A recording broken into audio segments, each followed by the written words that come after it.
Hello everyone. Welcome to the today's session of SSC CGL Tier I Quant Marathon session, right? So today we'll be discussing around 50 questions, right? Today we'll be discussing 50 questions. So let's directly start the discussion without any further delay. One thing to be noted here is the questions marked with star are models that appeared in SSC CGL exams in recent years, right? So any question that is marked with star is actually a question, is a question similar to actual SSC CGL questions. Okay, so please keep this in your mind. So let's start the discussion now. Yeah. So the first question is there on your screen, right? So please try the question. So you can take around 30 seconds or 1 minute to try the question. Then we'll take a look at the solution. Okay.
Okay, so let's take a look at the question.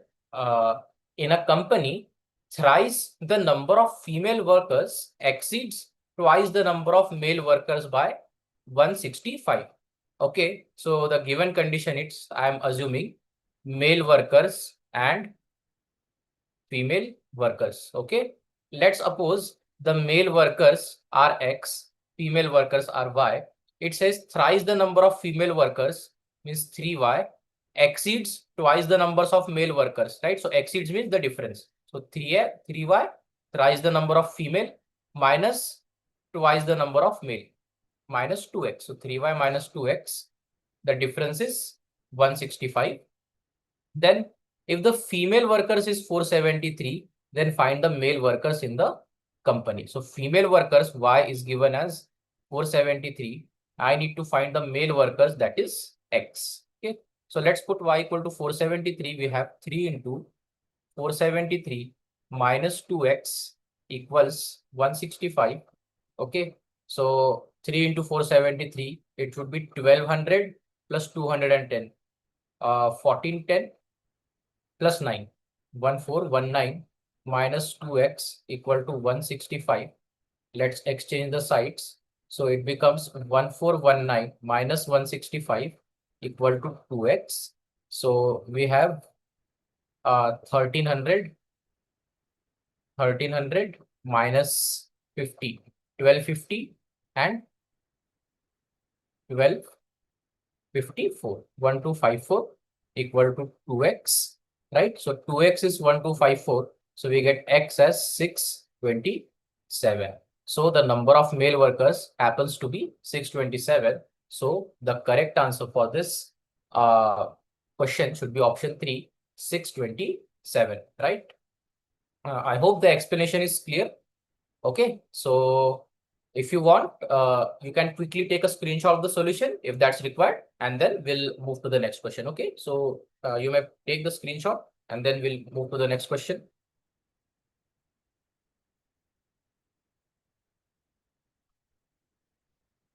Okay, so let's take a look at the next question. Yeah, and the question is on your screen. It says, yeah, so you can read the question, you can try it for approximately 1 minute, and then we'll take a look at solution. Okay.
Yeah. Let's take a look at the solution. It says the sum of present age of a couple and their daughter is 105 years. Okay, so we have a couple, so we can say the husband, the wife, and they have a daughter. So the sum of their present age is 105. Let's assume the ages as x, y, and z. We can say x plus y plus z. The sum of ages is 105. 15 years from now, right? So after 15 years, so these are the present ages. Okay, 15 years from now. 15 years from now, what will be the situation? Mother will be equal to the age of the mother. So age of the mother means the wife. Okay, so y plus 15 will be equal to sum of present ages of father and daughter. So this future age, right? The age 15 years after now. So the age of the mother 15 years from now would be equal to the sum of present ages of father and daughter. So the present ages of father and daughter are x and z. So their sum x plus z. Find the present age of the mother. Okay, find the present age of the mother. Now we can say y, we can say from this that y is equal to x plus z minus 15, right? Or we can say rather than writing it like this, we can say that x plus z is equal to y plus 15, right? X plus z equal to y plus 15. So now see, we have x and z. So this x plus z we can replace with y plus 15. This y is already there.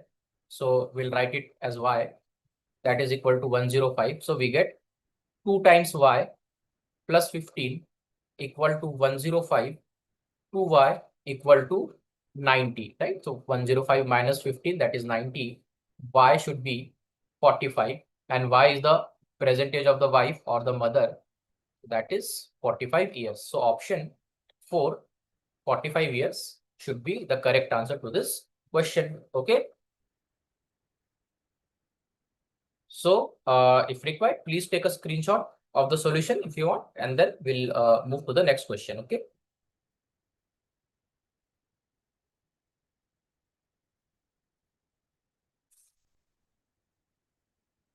Yeah. So the next question is on the screen.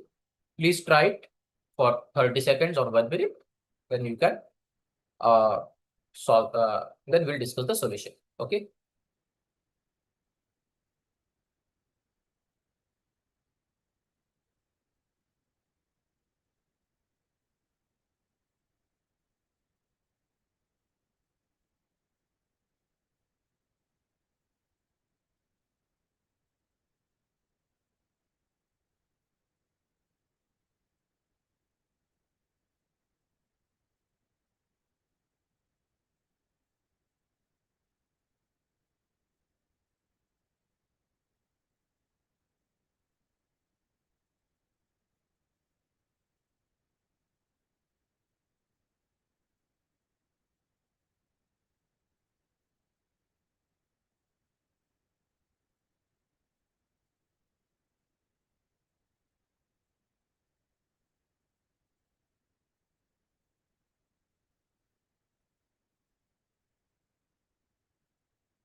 Okay, so I think we should discuss the solution.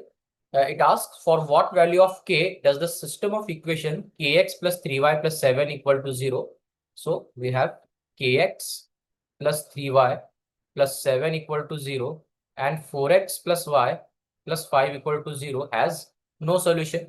Okay, so we need to have no solution. So we know that for no solution, the condition is a1 by a2. So if I consider a1x plus b1y plus c1 equal to 0 and a2x plus b2y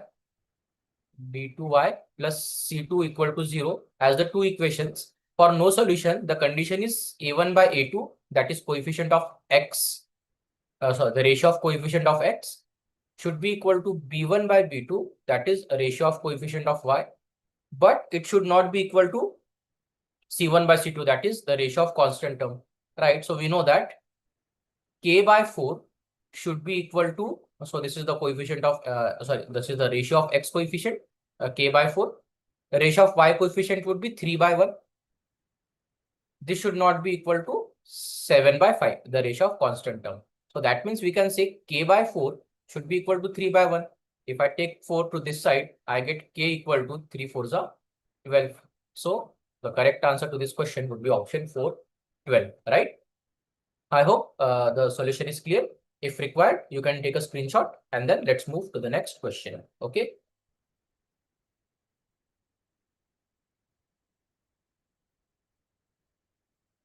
Okay, so let's take a look at the next question. Yeah, the question is on the screen. You can take 1 or 2 minutes to solve the question and then we'll take a look at the solution.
Okay, so let's discuss this fourth question. It says K, L, M are three sums such that L is twice the simple interest obtained on K. So we have three sums K, L, and M. So we have L is 2 times the simple interest on K, and M is thrice the simple interest on L. So M is thrice the 3 times the simple interest on L. If the rate of simple interest and time for K are equal to those of L. So for K, let's say the rate is R, the time period is T. So for L also, the rate and time period will be the same. Okay. So for K and L, the rate of simple interest and time period are equal. Then which of the following statements is true? So 4 statements are given. So basically they are relations between L, M, and K. We need to find which of the given relations is true. Now see, let's say the principal for K is P. So I assume that the principal for K is P. So now see, L is nothing but 2 times simple interest on K. 2 times simple interest on K. So I can say L is nothing but 2 into what will be simple interest on K? So the principal is P. So PRT by 100. PRT by 100. Now this is L. Okay. Now this is L. Now what about M? Right? What about M? So M is nothing but 3 times. M is nothing but 3 times the simple interest on L.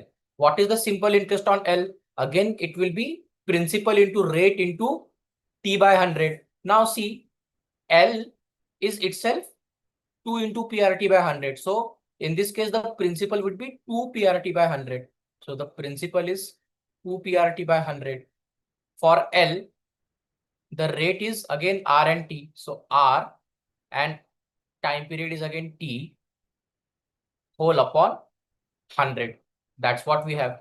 So we can say M is equal to 3 2s are 6 P R square T square, right? So 6 P R square T square upon this is 100 and 100. It will get multiplied. So this would be 100 square, right? So M is 6 P R square T square. L is 2 PRT by 100.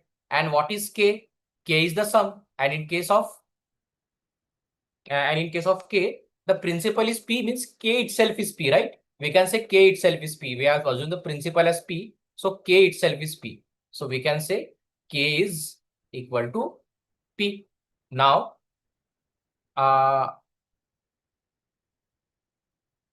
we need to find the relation between K, L, and M, right? K, L, and M. Now see, for M, we have 6P R square T square by 100 square, right? We have 6P R square T square by 100 square. Now, let's take a look at the option. Basically, if I take a look at the first option, we have L square. So if I do L square, I'll get 100 square. So first option is possible. Again, in the second option, I have L square. So if I do L square, I'll again get a 100 square, right? So this is also possible. In 3L square, again we have a L square. So if I do L square, I'll get 100 square. Again, 3 is also possible. Fourth is I don't think is possible, right? Because we won't get 100 square there. So then what to do now? Let's see. So fourth is already gone. So 1, 2, 3. Let's say now see 2L square. In all the 3 options, we have L square on this side and M and K on this side, right side, right? So let's take L square. What will be L square? It is nothing but if I do L square, I'll get 2 square, which is 4. PRT square, that is P square R square T square upon 100 square. So I have a L square, and on the right hand side, right? So this is my L square, and on the right hand side, I am compulsorily having Km. Other numbers are also there, but we'll see. First, let's focus on Km. What is K into M? So K into M is nothing but 6 times P square. So if I multiply this with P, so it will become P square R square T square by 100 square. Now there has to be, we have to establish an equal to relation between these two sides, right? Left hand side and right hand side. So what can be done? Now see, p square r square t square, p square r square t square, right? These are common, 100 square common. This 4 and 6 are not equal. To make them equal, what I can do is I can multiply this with 3, this will become 12. I can multiply this with 2, this will become 12. So now we can say these two are equal. So I can say 3 times this whole part, this whole bracket is L square. So I have 3L square equal to, this is 2 times this whole bracket is MK. That is 2 times MK. So we can say option third, 3L square equal to 2 times MK is the correct answer to this question. Okay. So option 3 is the correct answer. I hope the solution is clear. If you want, please take a screenshot and then we'll proceed to the next question. Okay.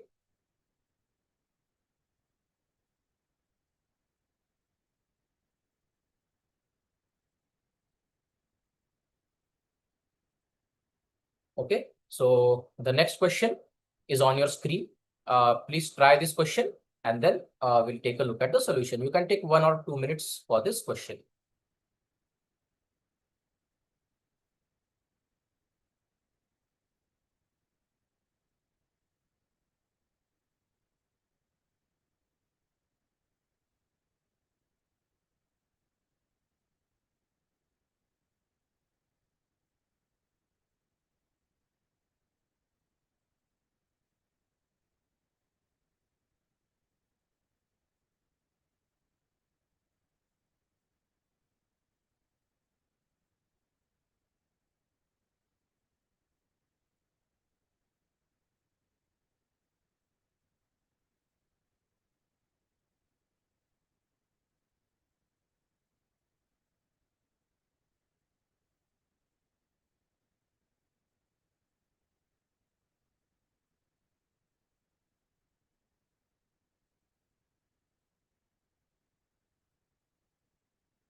Okay. So I think we should discuss this question now. I am 7 times, the question reads, I am 7 times as old as you were when I was as old as you are. Who is saying this? Said a man to his son, right? So man is telling to his son, I am 7 times as old as you were when I was as old as you are. So they are talking about the past ages and present ages. So let me write like this: present ages and past ages, right? Now see, the man is saying to his son, I am, means the present age. 7 times old as you were means the past age, means present age of man is 7 times the past age of son. So if the past age of son is x, the present age of man is 7x. As you were when. So you were when means sometime in past, when I was as old as you are. So at that time when the son was x, the man was, so I was means the man was as old as you are, means as old as the son is currently now, right? When I was and you are means past age and present age. So the man was as old as the son's present age. So let's say if son's present age is y, man's present past age would be again y. Okay.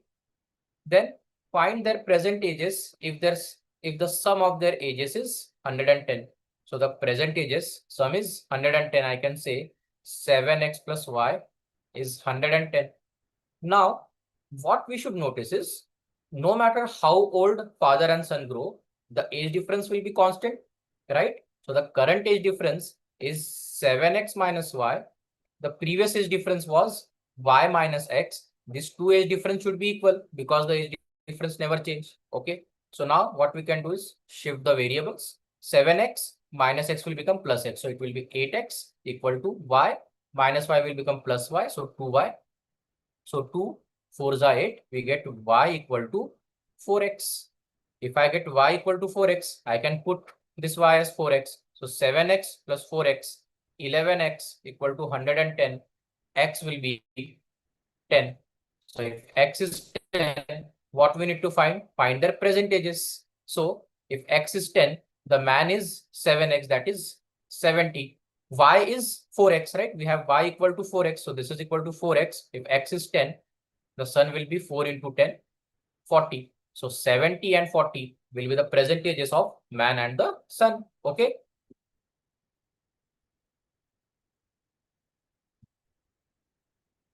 So I hope the solution is clear, the explanation is clear.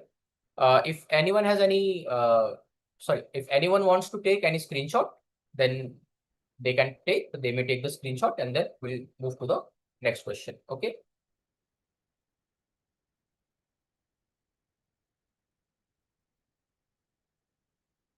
Yeah. So the next question is on your screen. You may take around 2 minutes to solve this question and then we'll proceed with the solution. Okay.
Okay, let's take a look at the solution now.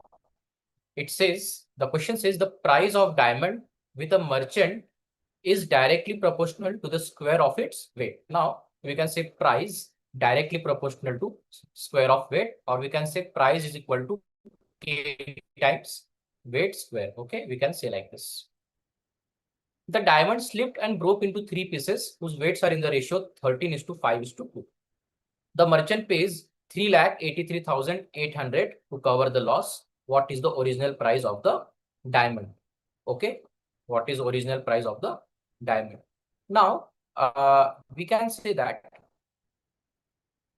after breaking, the broken pieces weights are in the ratio 13:5:2 means one piece would be 13x weight, one piece would be 5x weight, another piece would be 2x weight, right? So this is after breaking. So before breaking, the single diamond piece would be 13x plus 5x plus 2x, which is 18 plus 2, 20x.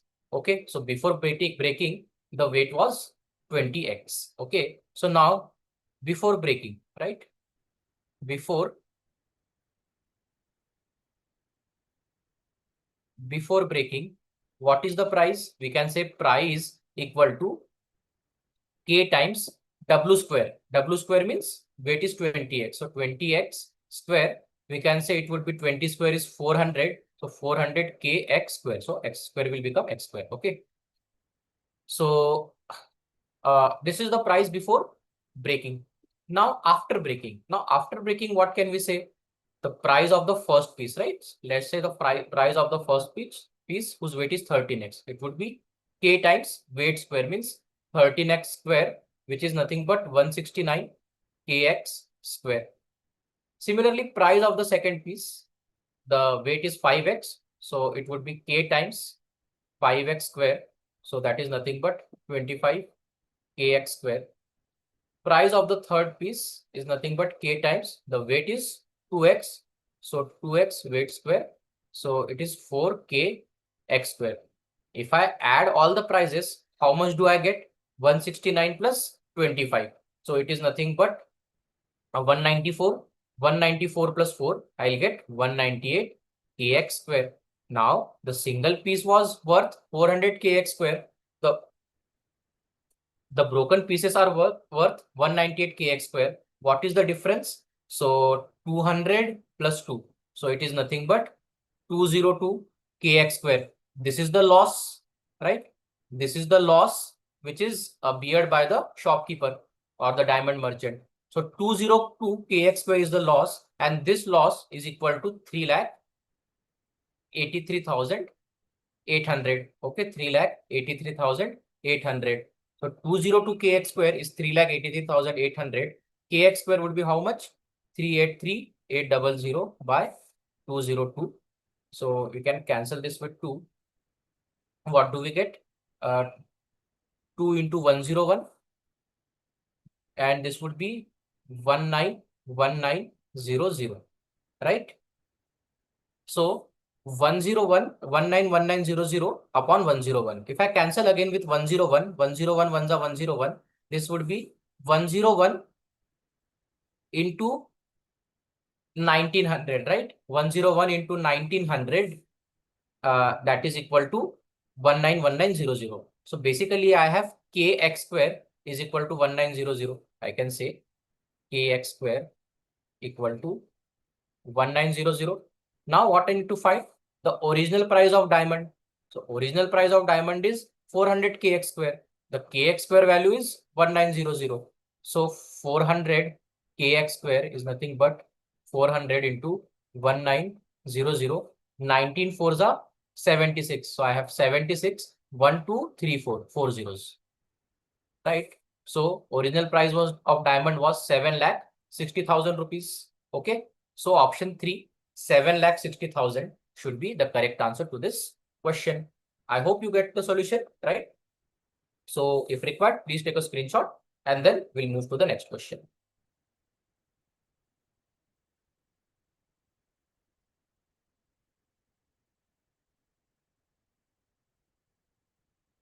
Yeah. So next question is present on the screen.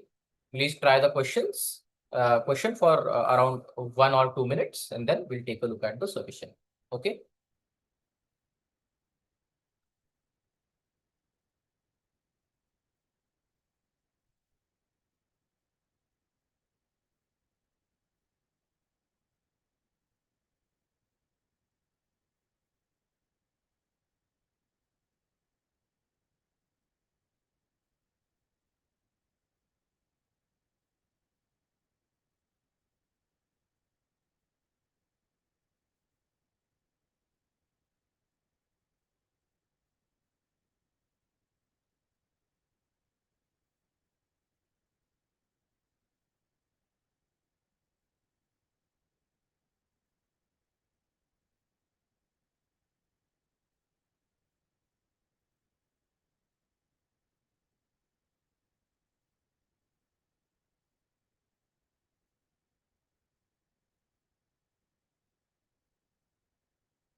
Yeah. Okay, so let's take a look at the solution for this 7th question. It says a certain number of chocolates are distributed in the ratio among 3 children, ABC, in the ratio 1/3, 5/7, 2/5. Okay. So the ratio is 1/3. A is to B is to C, the ratio of number of chocolates. Okay.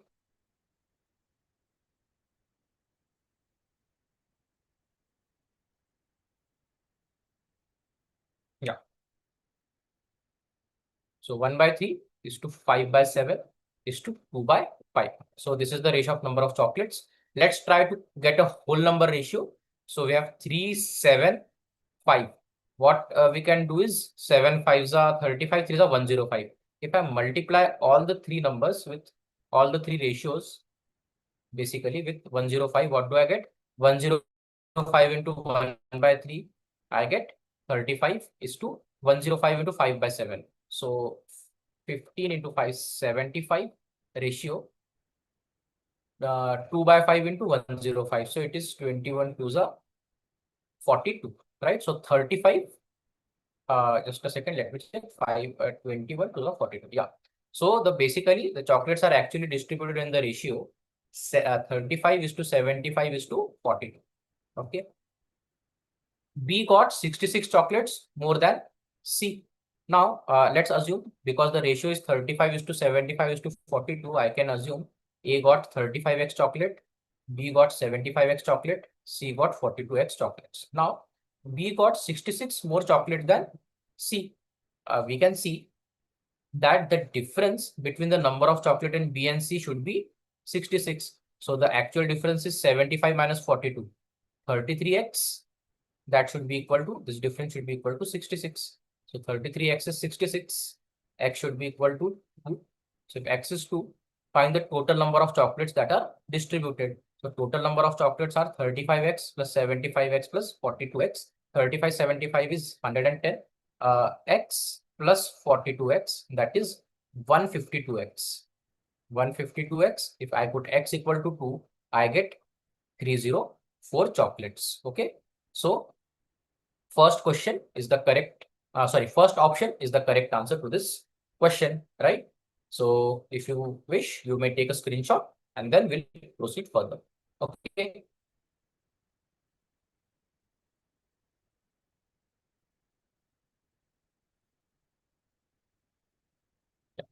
So let's move to the next question. Yeah. So the question is on your screen. Please try it for 1 or 2 minutes. Then we'll take a look at the solution, right?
Okay, let's take a look at the solution for this.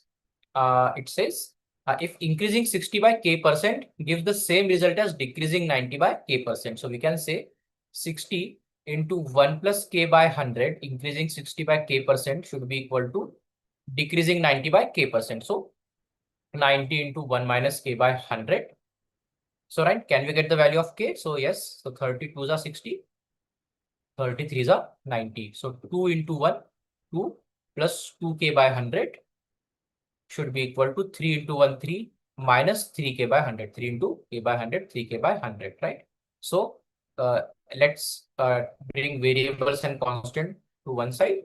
So what do we get? 2k by 100 plus 3k by 100. I'll get 5k by 100 should be equal to 3 minus 2, 1.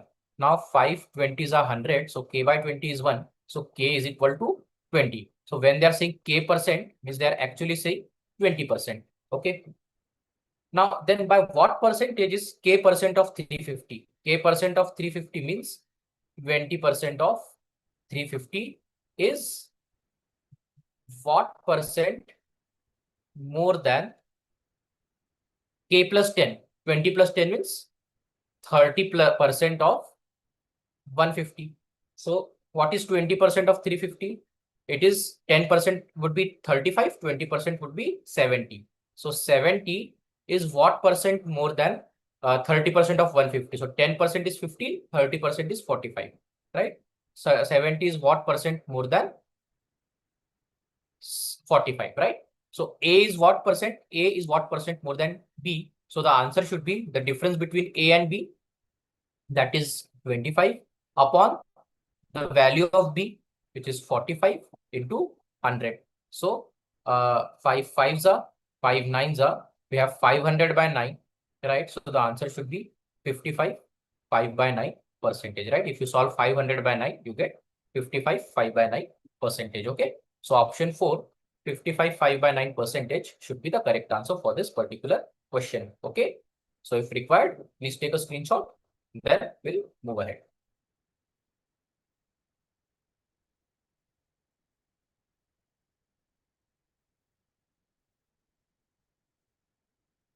Yeah, so the next question is on your screen.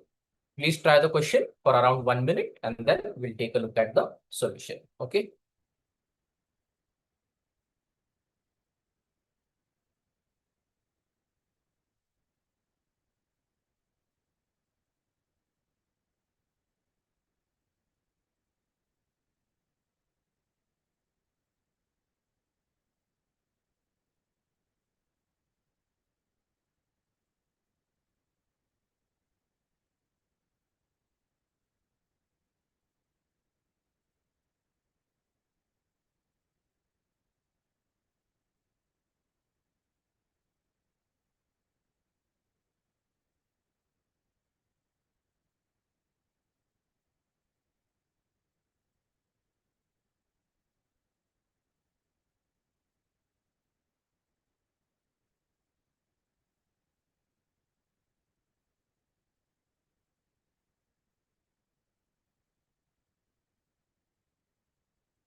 Okay, so I think we'll discuss the question. It says, in a college with 600 students, the ratio of number of boys to, just a second.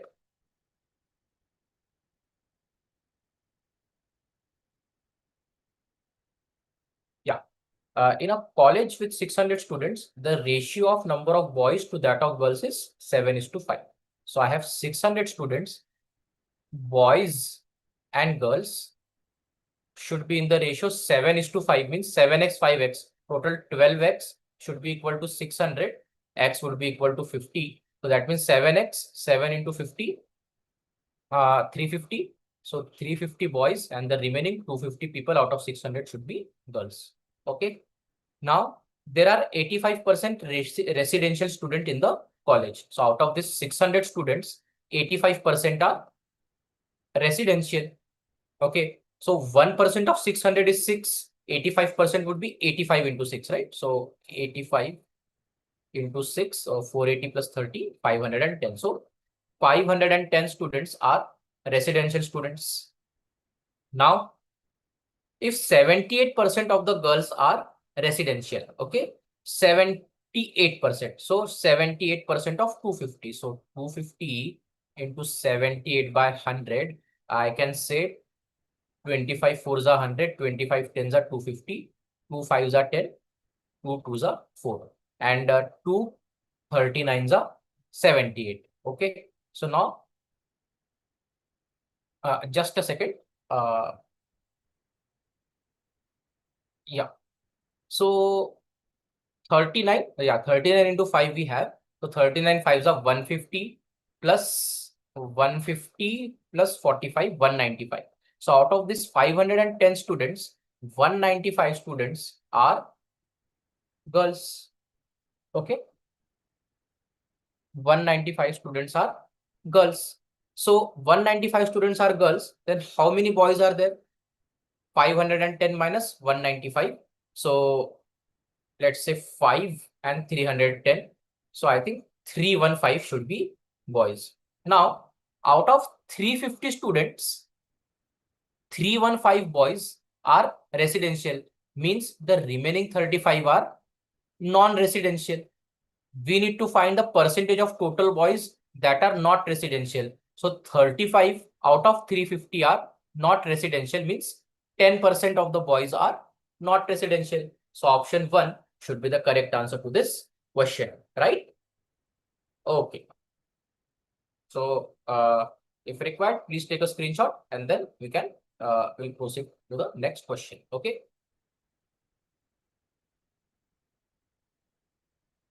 Yeah. So the next question is there on the screen.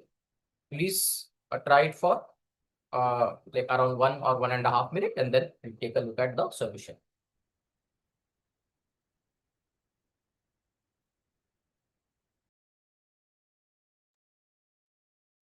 Yes.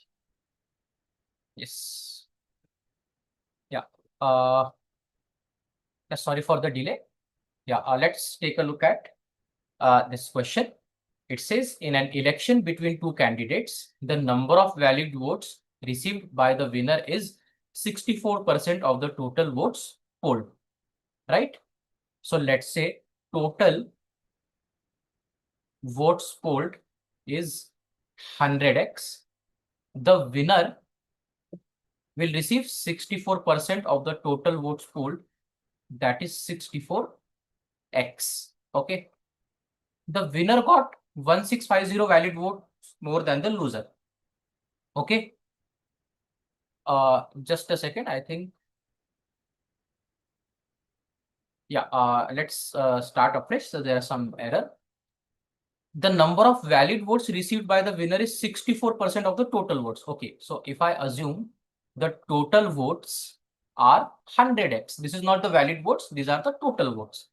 So if the total votes are 100x, the winner will receive 64% or 64x out of the total valid votes, total votes polled. The winner got 1650 valid votes more than the loser, right? And 5% of the total votes polled are invalid.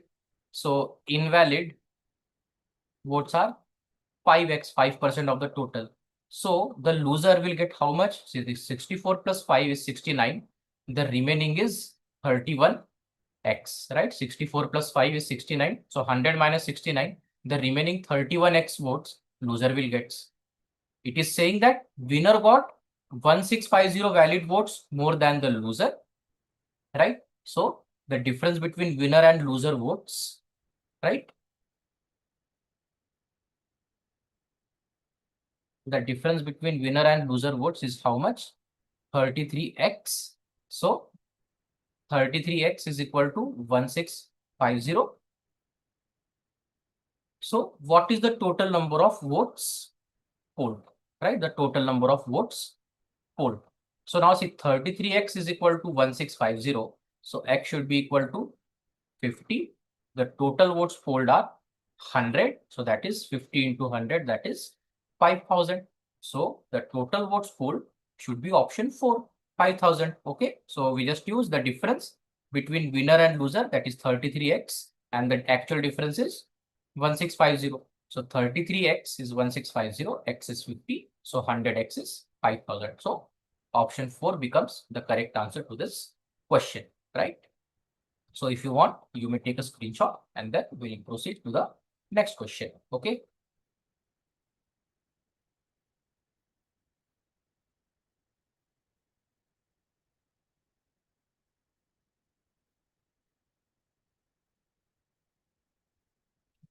Yeah. It says a shopkeeper purchases 200 copies of a book from a publisher and gets a discount of 20%. Okay. So he's purchasing 200 copies and of getting a discount of 20%, right? He buys 75 copies,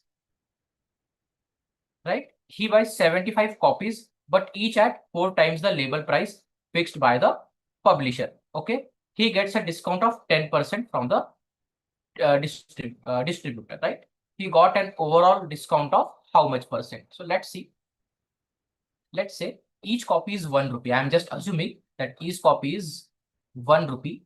So 200 copies should be 200 rupees, 200 rupees, but he's getting 20% discount.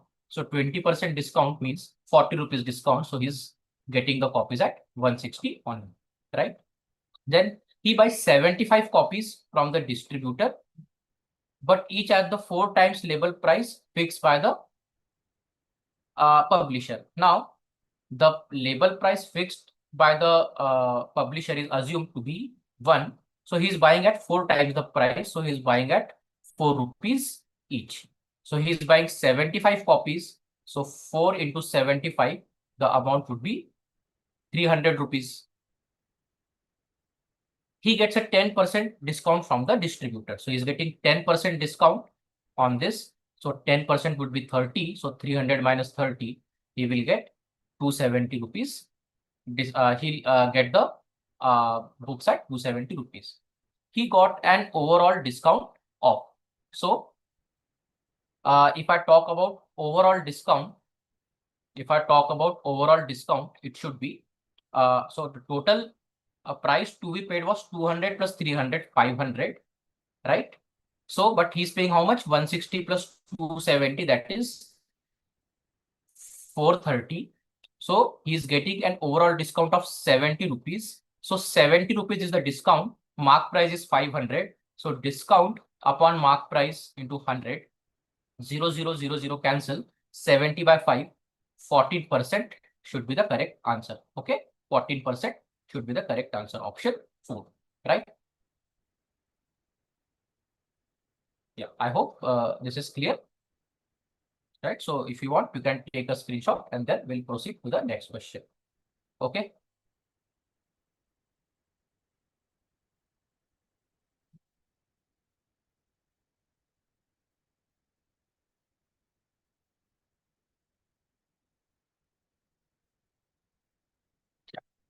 So let's try this question as well. Okay. So it says a jeweler sold 3 ornaments, a gold ring, a silver bracelet, and diamond pendant. Diamond pendant. Their selling price were in the ratio 5:7:9. So their SP are 5x, 7x, 9x. He incurred 50% loss on the ring, right? So basically he's selling ring at loss of 50%. So 5x he's selling at 50% loss. So that means he's selling at 50% cost price. So the cost price of ring should be 10x. Now gained 40% on the bracelet, right? Gained 40% on the bracelet. So bracelet by selling at 7x is gaining 40%. So can I say the cost price is 5x? Why? Because 40% is 2 by 5. So 2 by 5 on cost price. So 1 by 5 would be x, 2 by 5 would be 2x. So 5x plus 2x profit, that is 7x is the final selling price. 40% on the bracelet and sold pendant at cost price. So pendant is being sold at cost price. So selling price is 9x, cost price is 9x. Find his net percentage gain or loss. So net gain or loss. So total cost price is how much? 50 and 9, 24x. The selling price is 12 and 9, 21x. Right? So this is the total cost price and this is the total selling price. Now the overall loss is 3x on a total cost price of 24x. So a loss upon cost price into 100, we get 3 8s are 24, 100 by 8 is 12.5%. So option 3, loss of 12.5% should be the correct answer to our question. Okay. Yeah.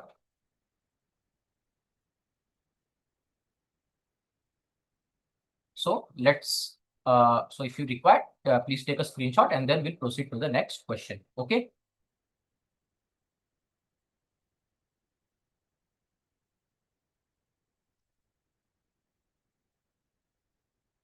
Yeah. Try the 13th question.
Okay, so let's discuss the solution now for 13th question.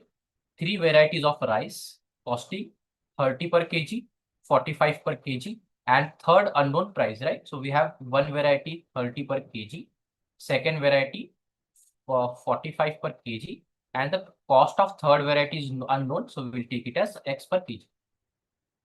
Are mixed in the ratio 4:3:2.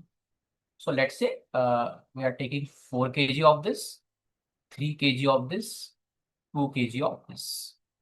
The resulting mixture is sold at 54. The selling price of the resulting mixture is 54, making a profit of 20%. 20% means 1 by 5. So if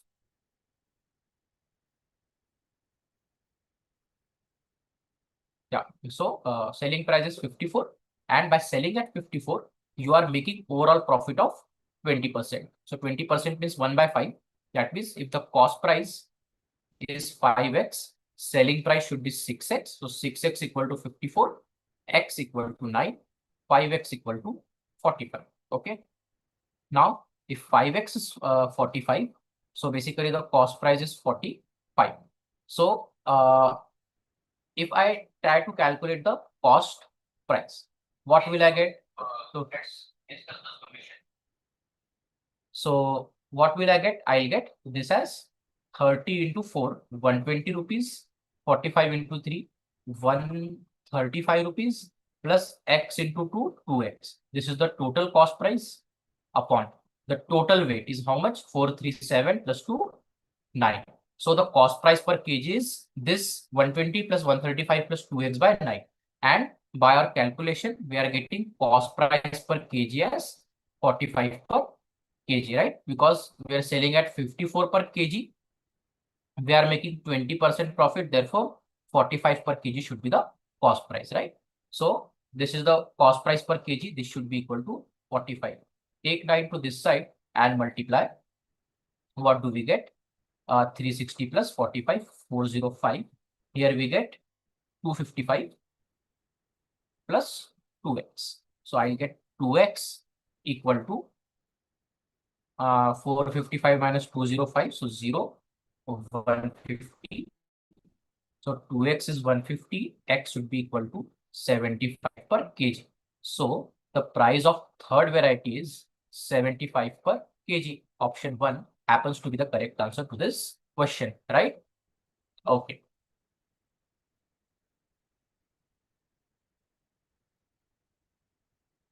Let's take a look at the 14th question now. If you want to take a screenshot, please take it, and then we'll discuss the 14th question. Okay.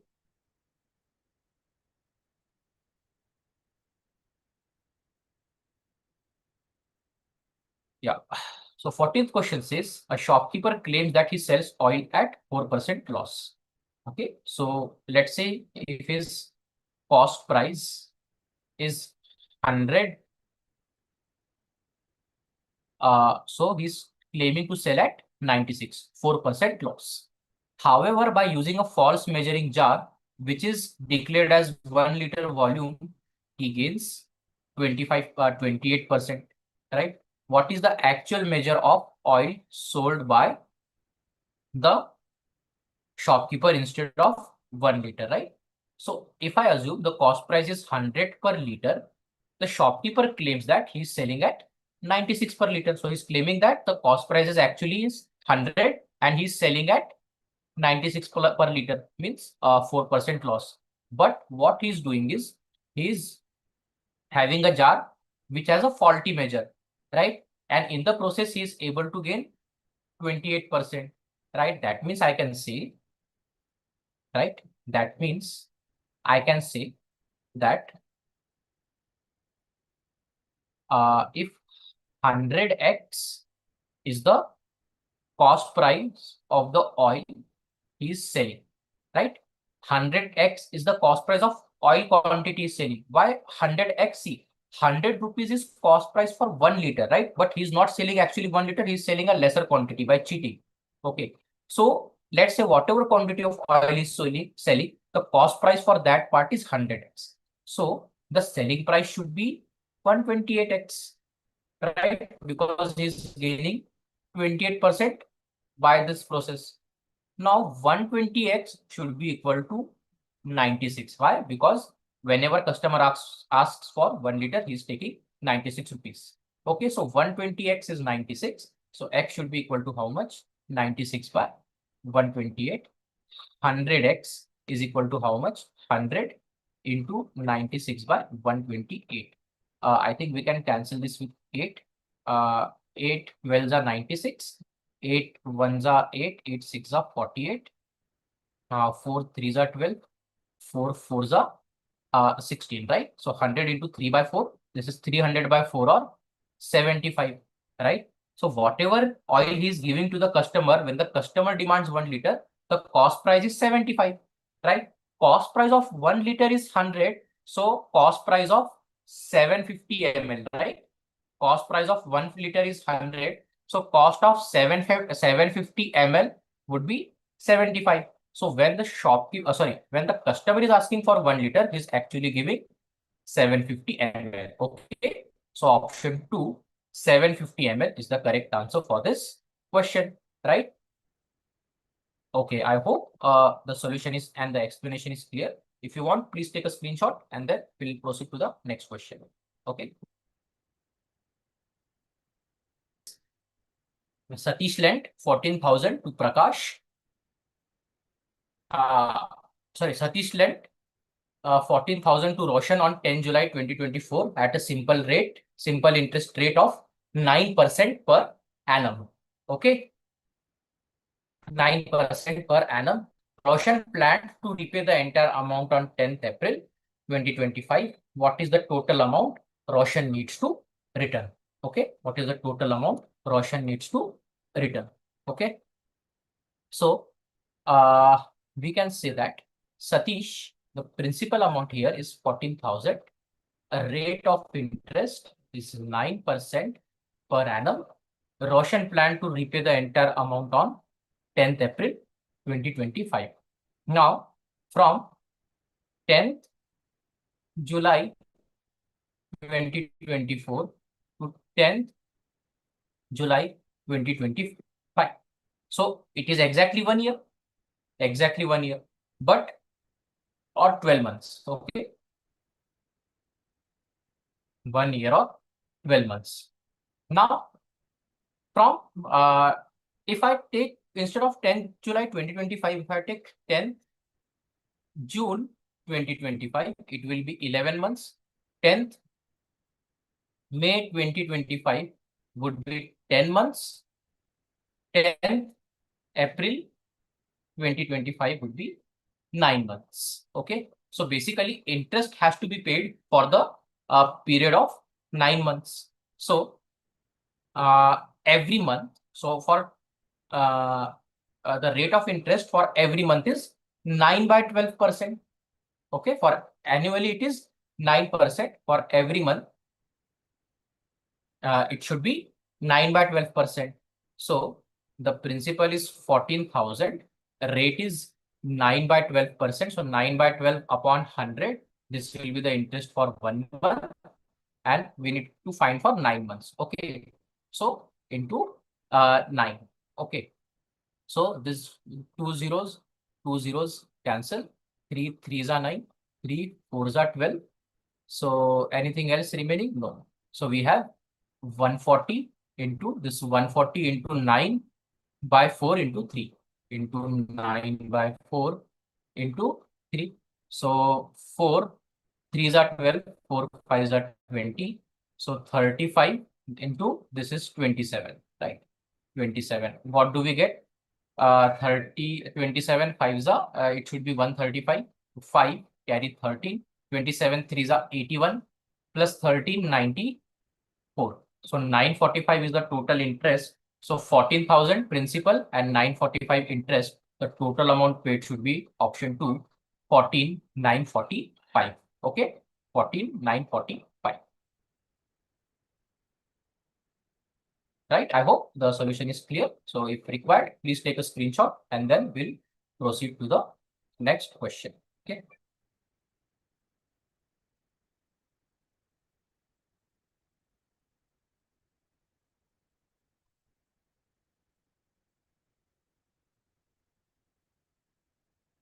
So let's check the next question.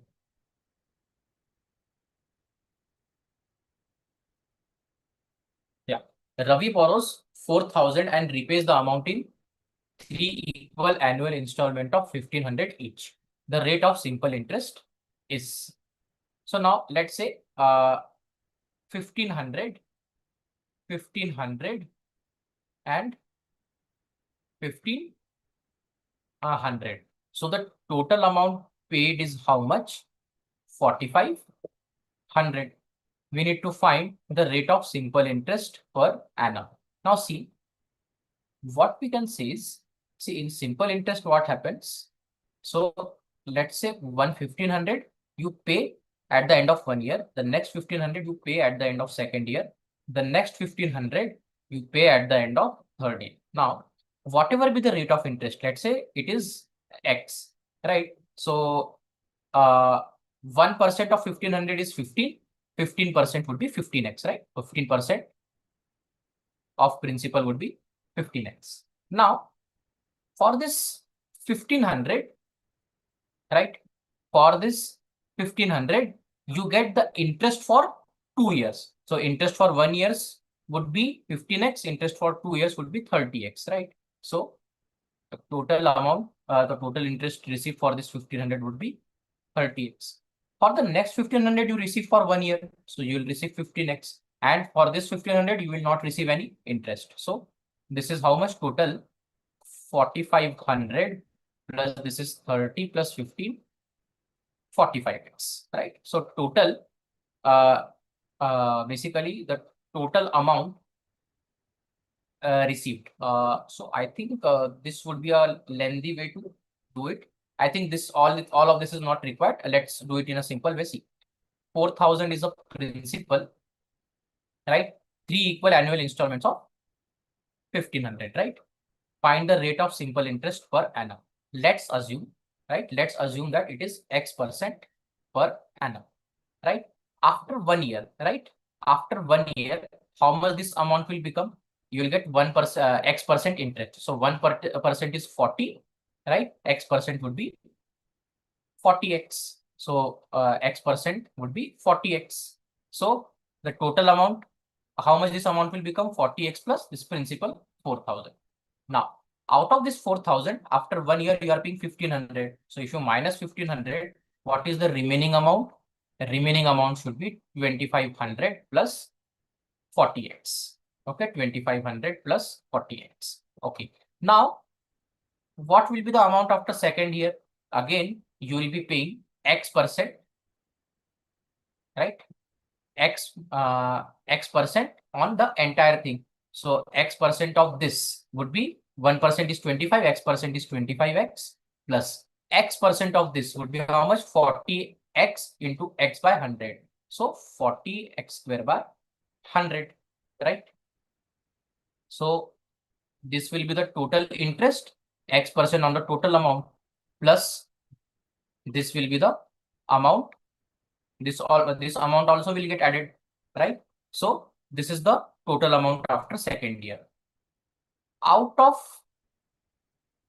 now see, out of this you are paying 1,500. So if you minus 1,500, the remaining is 500, right? So 2,500 minus 1,500, you get 500 plus 40x plus 25x plus 40x square by 100, right? So now this is the amount which is remaining at the end of this is the amount which is remaining at the end of 3rd year. So after 3rd year, the amount becomes this much. You will pay X% on this, right? You will pay X% on this. Okay. So now what is X%? So X% of 500 is how much? 5x plus X% of this is how much?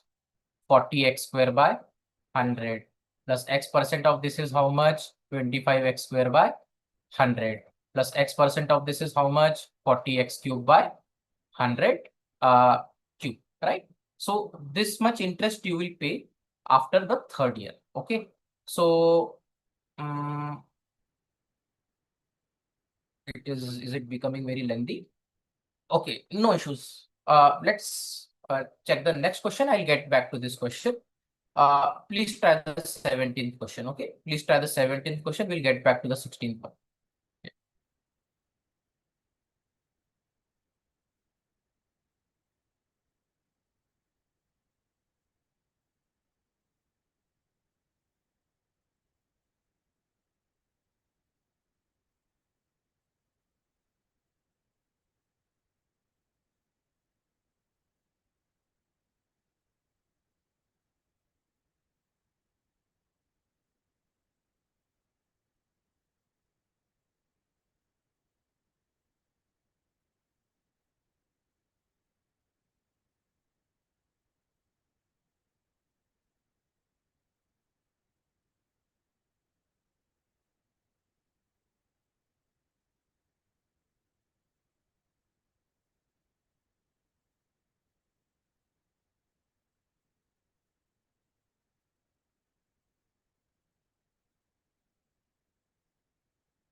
Okay, so let's discuss the 17th question.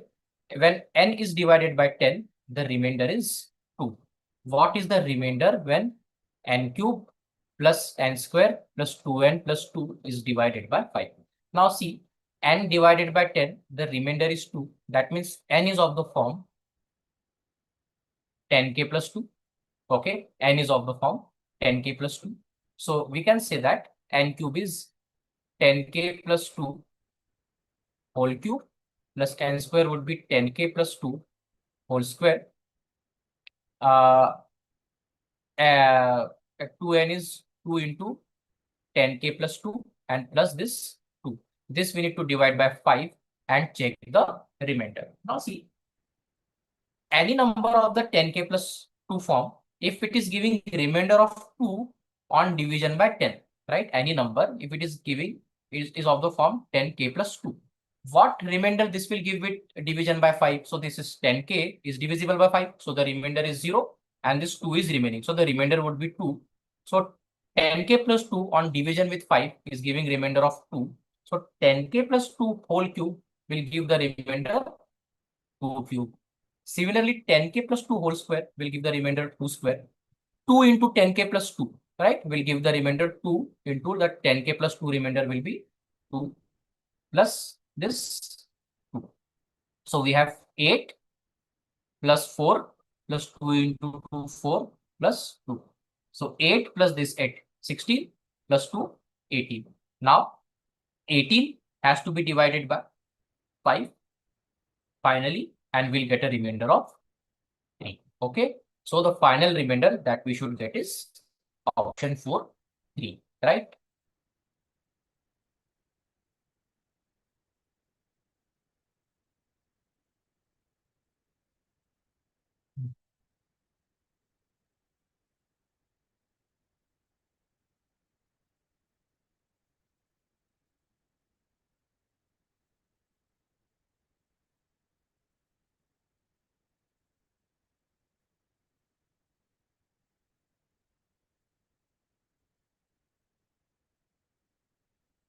Okay, so let's try the next question. 18th one. Please try it for 30 seconds and then we'll check the solution. Okay.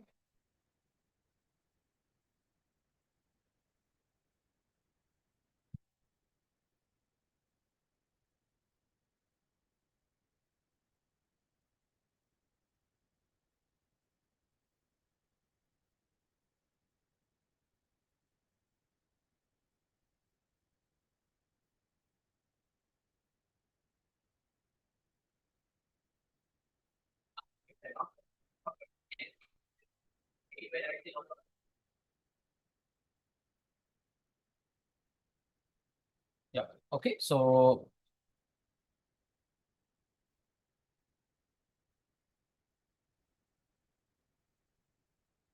let's check the solution for 18th question.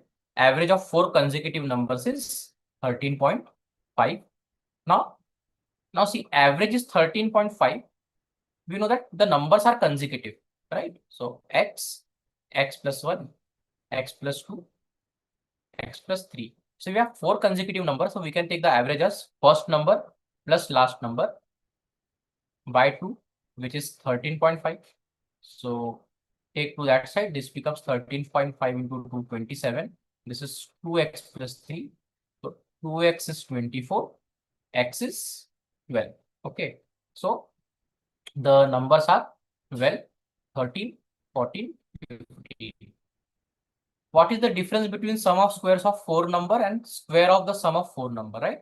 So sum of squares of 4 numbers. So 12 square, 13 square, 14 square, and 15 square. What do we have? 225 plus 14 square 196 plus 13 square 169 plus 12 square 144. What do we get?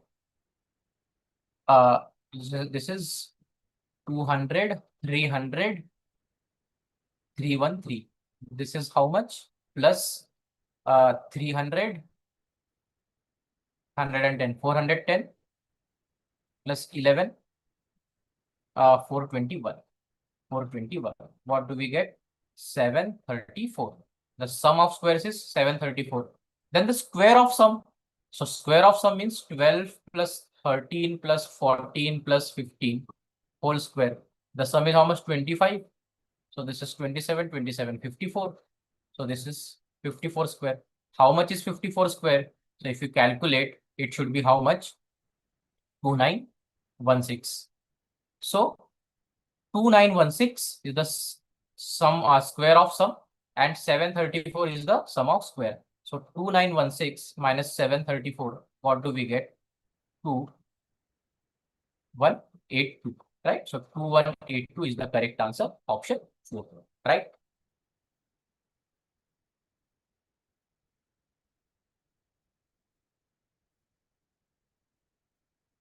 Yeah. Try the 19th question. Right? Try it for around 30 seconds and then we'll take a look at the solution.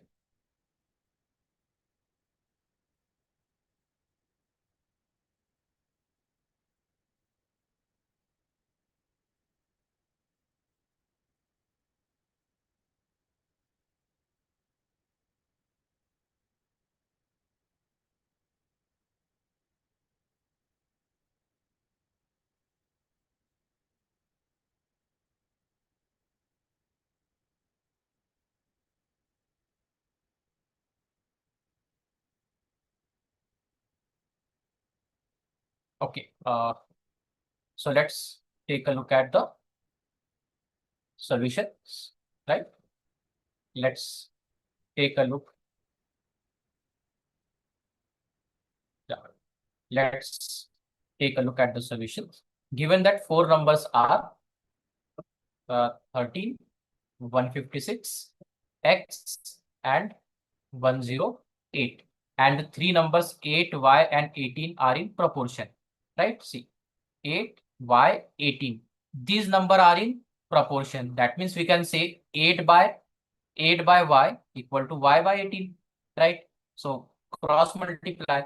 18 8s are 144. This should be equal to y into y square. So y square. So y should be equal to 12, right? Find the value of x is to y. So we know that y is 12, right? We know that y is 12. So let's find x. So we know that given the 4 numbers 13, 156, x, and 108, and the 3 number 8, y, 18 are in proportion. So these 4 numbers are in proportion: 13, 156, x, and 108. So we can say that if they are in proportion, 13 by 156 equal to x by 108. 13 12s are 156. So we can say x by 108 equal to, this is 1 by 12. So 12 9s are 108. 9 will go this side and get multiplied. So x equal to 9. We know x equal to 9. So x is to y is 9 is to 12.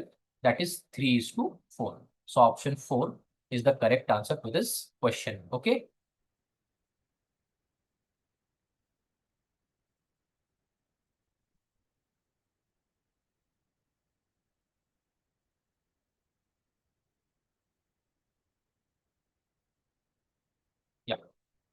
So if you want, let's please take a screenshot and then we'll discuss the next question, right? So by the way, the 16th question was remaining to be discussed. Okay, so let's quickly discuss this 16th. We said that we'll discuss it after some time. So let's discuss it now. Now see, Ravi borrows 4,000 and repays the amount in 3 equal installments of 1,500 each. Find the rate of simple interest per annum. Okay, so Ravi borrows 4,000 and repays the amount in 3 equal installment of 1,500 each. Find the rate of simple interest per annum. I am assuming X% per annum is the rate of simple interest. Now see, in simple interest, the interest is always on the remaining principal, right? Principal or remaining principal. There is no interest on interest. So in simple interest, interest is always on principal or remaining principal.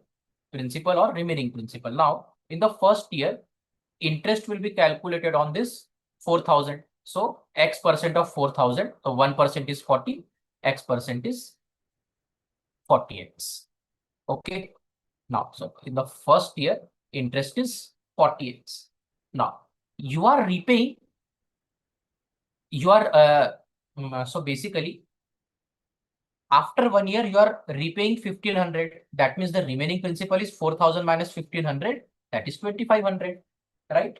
So for the second year, the interest will be calculated on this 2,500. So 1% is 25, X% is 25x, right? In the third year, now again at the end of second year, so I'm writing here remaining principal, right? At the end of second year, you are paying again 1,500. So the remaining principal is how much? 2,500 minus 1,500, that is 1,000. So for the third year, the interest will be calculated on this 1,000.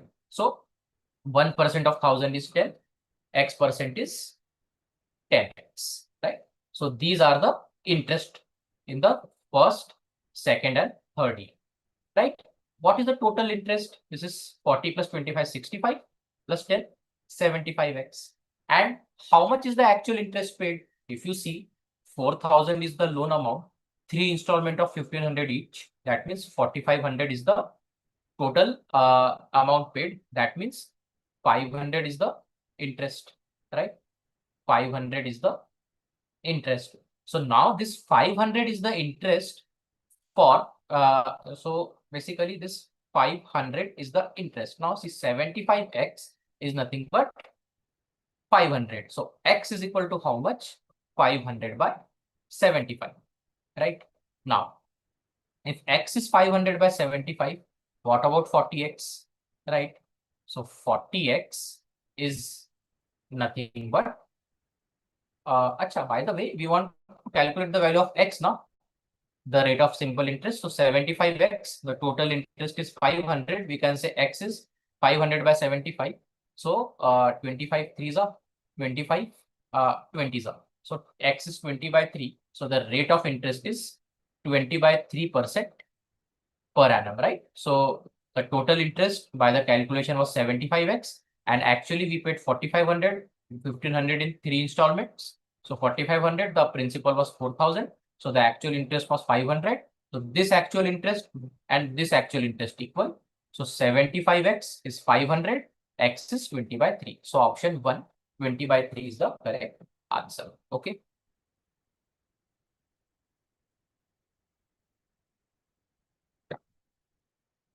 So let's please try the 20th question and then we'll take a look at the solution.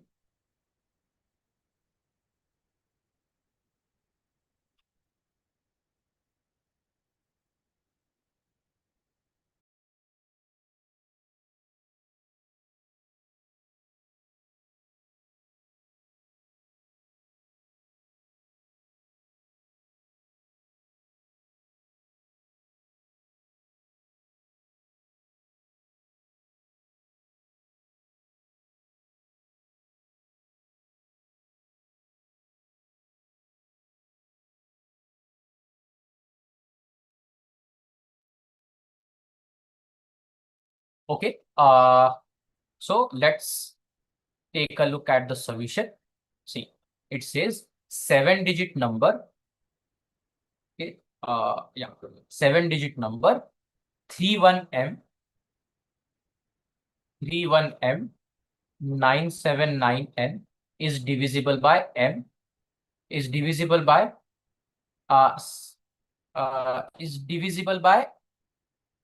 and M is a prime number and M less than N. Then the respective values of M and N are.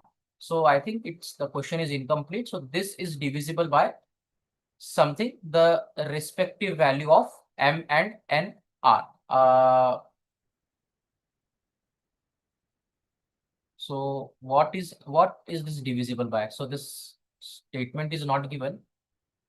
I think let's try to guess using the option, right? This question is incomplete, but let's try to guess using option. Okay.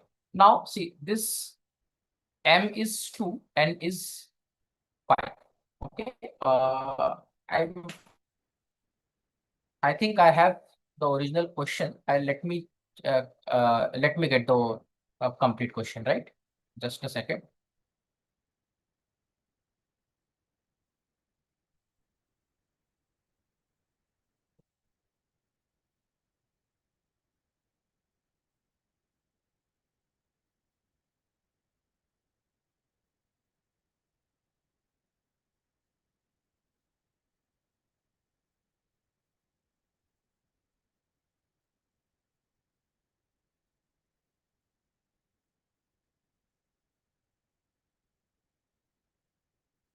Yeah, okay. So the complete question is, if a 7-digit number, this 31M 979N is divisible by 45 and M is a prime number and M less than N.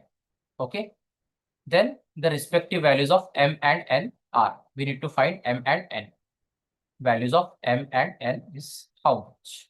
So now see, this is divisible by 45. Okay.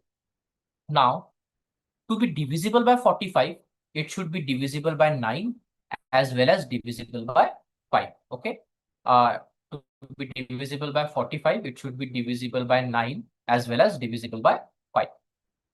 Now, if it is divisible by 5, this N can be 0 or 5, right? So I know that N can be either 0 or 5. Okay. Now, if N is 0, let's take N is 0. So the number will become case 1, N equal to 0. So the number will become 31M 979 0, right? 31M 979 0. Now, this number should also be divisible by 9. So the sum of digits should be divisible by 9. So it is 9, 16, 25. This is 26. This is 29. If this is 29, what can be M? What can be M? So after 29 plus M. So 29 plus M is the sum of digits. So 29 plus M should be divisible by 9. So I can take M equal to 7, right? I can take M equal to 7. So if I take M equal to 7, this becomes 36 and it is divisible by 9. So M equal to 7 and N equal to 0 is a possible solution, right? So this is available to me in option 2. Okay, so this is available to me in option 2, right?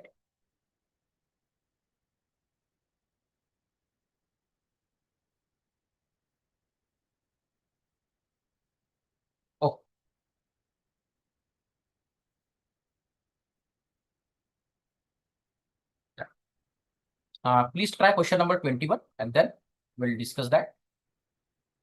We'll discuss the solution after that.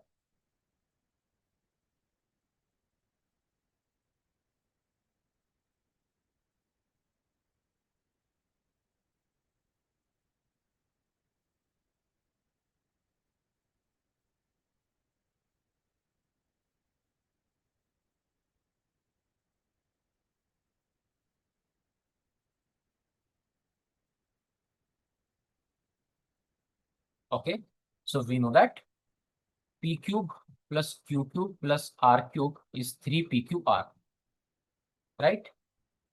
P plus Q plus R equal to 12. P plus Q plus R equal to 12, right? What is the value of P plus Q into Q plus R into R plus P? Now, this condition that PQ plus Q plus R cube equal to 3PQR, this can satisfy when we can say that P equal to Q equal to R, right? If I take P equal to Q equal to R, I can satisfy this condition. How? So PQ will be P cube. Q is equal to P. So Q cube is again P cube. R is equal to P. So R cube is again P cube. And this is 3 into P. So 3P cube. So we have P cube plus P cube plus P cube. 3P cube this side and 3P cube this side, right? So if I take P cube plus Q cube plus R cube, P equal to Q equal to R, then I will get that P cube plus Q cube plus R cube equal to 3PQR. So PQR should be equal. So I can take 4, 4, 4. Now, because P plus Q plus R is 12 and PQR are equal, I can take 4, 4, 4. Right? Now I want to find P plus Q, Q plus R, R plus P. So all are 4. So P plus Q is 8, Q plus R is 8, R plus P is 8. So that should be 512. Okay, that should be 512. Okay, so option 4, 512 has to be the correct answer to this question, right?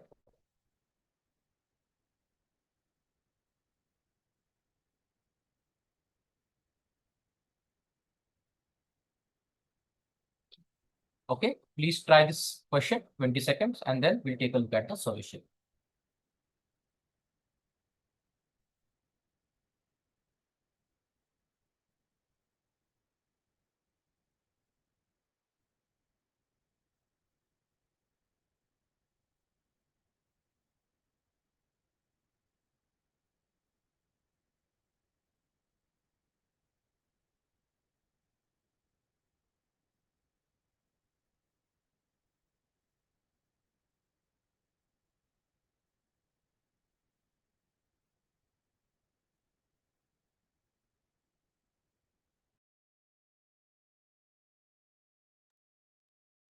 Okay, so let's take a look at the solution.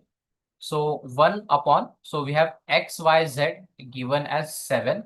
What is the value of this whole expression, right? What is the value of this whole expression?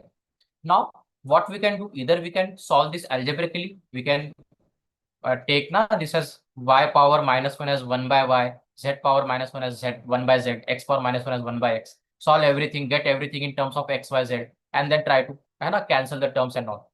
But we can see that if x, y, z equal to 7, if x, y, z equal to 7, we can also do it like, if I assume x is equal to 1, y is equal to 1, z is equal to 7, right? I can just assume the value of x, y, z.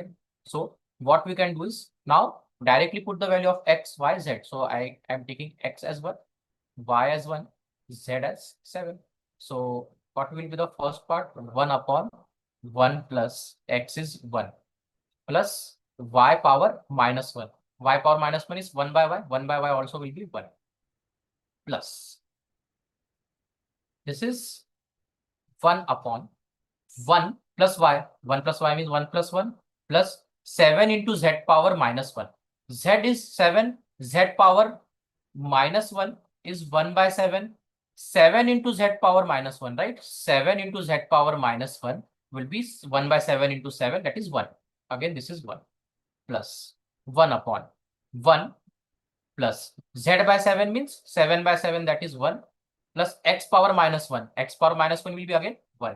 So what do we have? This is 1 by 3. This is again 1 by 3. This is again 1 by 3. So 1 by 3, 1 by 3, 1 by 3. We get 1 as the answer. Option 4 is the correct answer, right?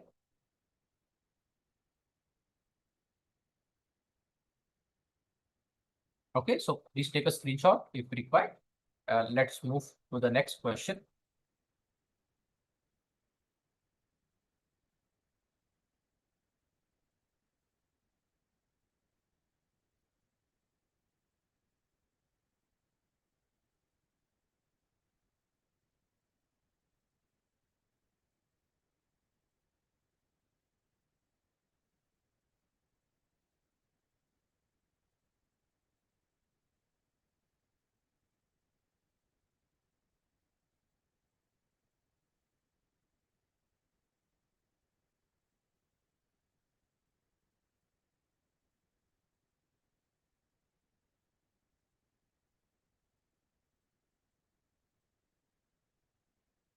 Okay, let's take a look at the solution. We have x plus 1 by x equal to minus 3, right? We need to find the value of x power 4, 1 by x power 4, and 16 into x plus 1 by x. Now, to find this value, what we can do, let's see. If I square both sides, right? If I square both sides, what do I get? So x plus 1 by x whole square equal to minus 3 square would be 9. So what does this become? X square plus 1 by x square plus 2 into product of this 2. So product of this 2 is 1. So 2 into product is 2. So we know x square plus 1 by x square equal to 7. Now again, if I take the square, what do I get? So if I take the square once again, so this 7 square is 49. X power x square whole square is x power 4. 1 by x square whole square is 1 by x power 4 plus 2 into product of this two number, which is again 2. So this 2 will go to that side. I have x power 4 plus 1 by x power 4, 49 minus 2, which is 47. I need to find this value, right? So x power 4 plus 1 by x power 4 is 47 plus 16 times x plus 1 by x. X plus 1 by x is minus 3. So 16 into minus 3 is minus 48 plus this 47. So 47 minus 48, we get minus 1. Option 4 is the correct answer, right?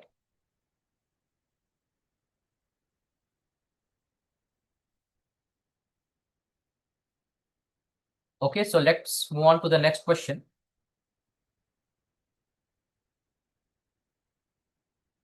Please try this.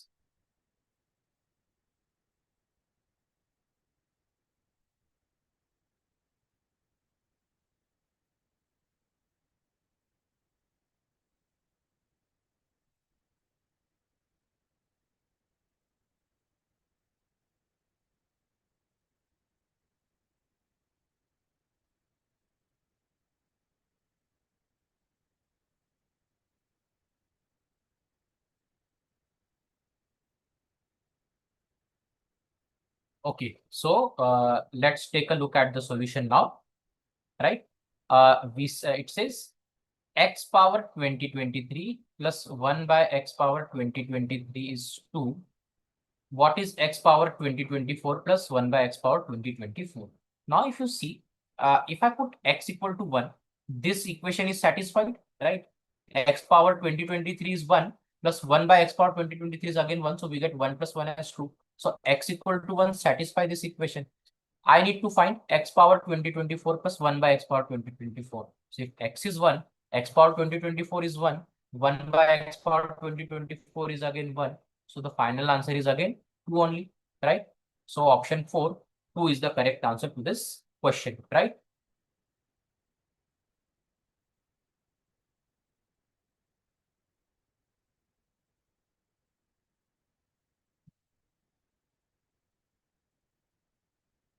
Okay, so let's take a look at the next question.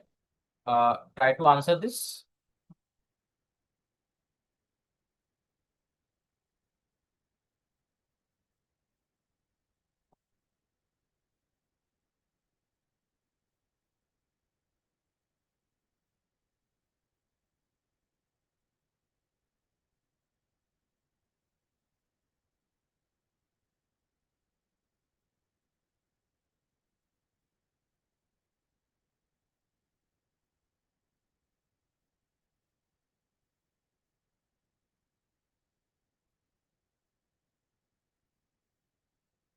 Okay, so let's discuss the solution. We have this series addition question. It is 1 upon 3 plus root 8 plus 1 upon root 8 plus root 7, then 1 upon root 7 plus root 6. So this is the series. We can write this as 1 upon this 3 as root 9 plus root 8, plus then we'll have this root 8 plus root 7, then so on we'll have. Now, if I take, if I single out this term, right, 1 upon root 9 plus root 8, and I try to rationalize the denominator, right? So I'll multiply with root 9 minus root 8 and in the denominator, and I'll multiply with root 9 minus root 8 in the numerator, right? What do I get then? So this is a plus b, a minus b. So a square minus b square. So root 9 square is 9, root square 8 square is 8. So 9 minus 8, 1. So denominator is 1. and the numerator is root 9 minus root 8. So the finally I'll get root 9 minus root 8. Similarly, if you do the same thing with the rest of the term, what you'll get? First you'll get root 9 minus root 8. Then you'll get root 8 minus root 7. Then here you'll get root 7 minus root 6. Then here you'll get root 6 minus root 5. Then here you will get root 5 minus this 2 can be written as root 5, right? So minus root 8 plus root 8, minus root 7 plus root 7, minus root 6 plus root 6, minus root 5 plus root 5, and minus 4 minus root 4. So this will be remaining. This will not get cancelled. So what is remaining? Root 9, that is 3, minus, this is minus, so root 4, that is 2. So 3 minus 2, 1. Option 1 is the correct answer to this question, right?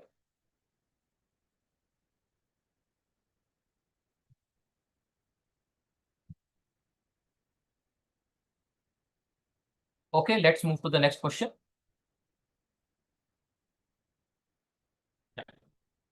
Please try this for around 30 seconds and then we'll take a look at the solution.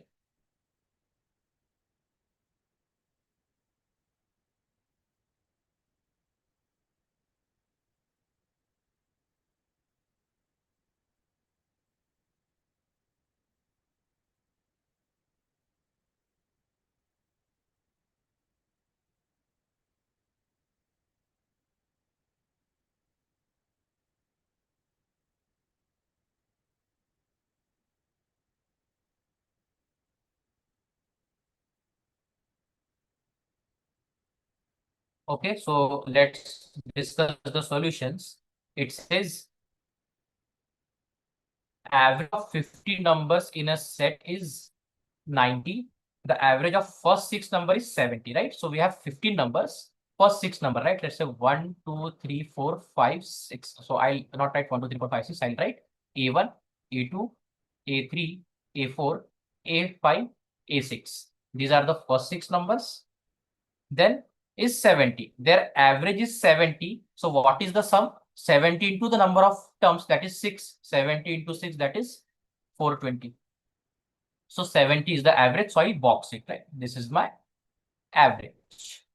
Then the average of next 6. So what are the next 6? Then the A7, A8, A9, A10, A11, A12. The next 6 numbers 40% higher than the average of first 6. 40% higher than the average of first 6, that is 70. So what is 10%? 7. 40% will be 10% into 4, that is 28. So 28 higher than 70. Their average will be 98.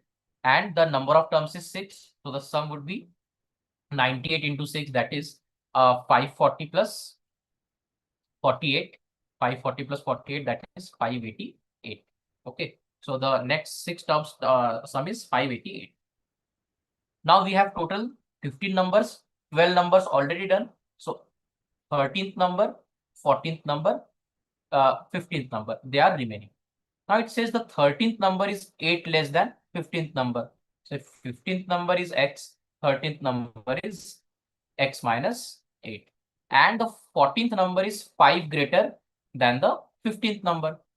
So 14th is 5 greater than 15. So this is x plus 5. So 14th is x plus 5.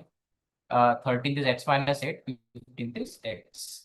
What is the average of 13th and 15th number? So we need to find we need to find this average of 13th and 15th number.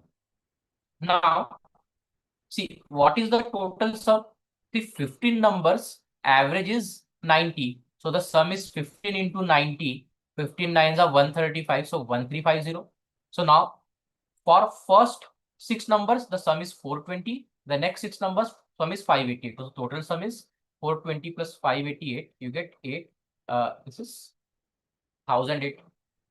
Right? So 1008 is the sum of first 12 numbers. So if first 12 numbers, 1008 is the sum. So the remaining 3 numbers, the sum should be 1350 minus 1008. So 1000 gone, 300, 50 minus 8, 42. So 342. So these 3 numbers, sum should be 342. So x, we get 3x plus 5 minus 8 is minus 3. So 3x minus 3 is 342. Take 3 to this side, we get 3x is equal to 345. So x is equal to 115. We get x is equal to 115. I need the average of 13th and the 15th number. 13 is x minus 8, 15th is x. So the sum is 2x minus 8. 2x minus 8 by 2. So 2x minus 8. So basically sum will be x minus 8 plus x, that is 2x minus 8. So average will be 2x minus 8 by 2. That is nothing but x minus 4. 2x by 2 is x. 8 by 2 is 4. X minus 4. So 115 minus 4, we get 111. So option 4, 111 is the correct answer to this question, right? So please take the screenshot if required. Then we'll proceed to the next question. Okay.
Okay, so let's take a look at this question.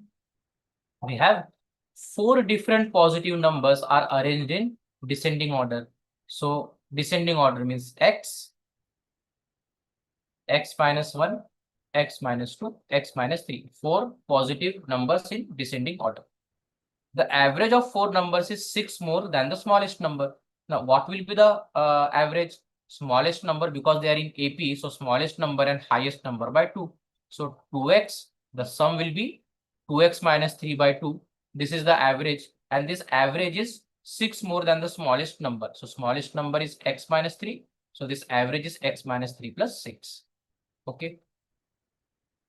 So what we can conclude is we need to find if the average of first 3 number is 11, then find the smallest number among the 4. Right? Find the smallest number among the 4. Now, if I solve this, we get 2x minus 3 equal to 2 times x minus 3 plus 6. I get x plus 3. So I get 2x minus 3 equal to, just a second. I think I made some wrong equation.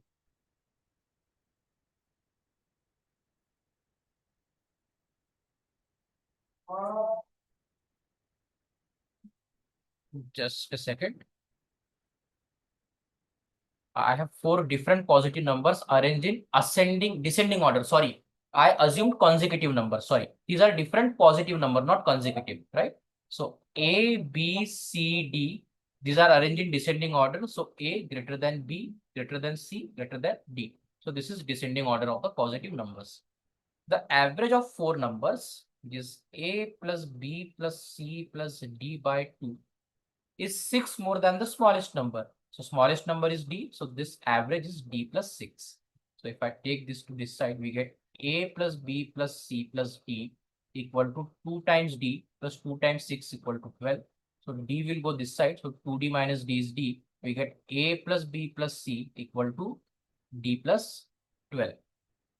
This is the first equation that we can derive.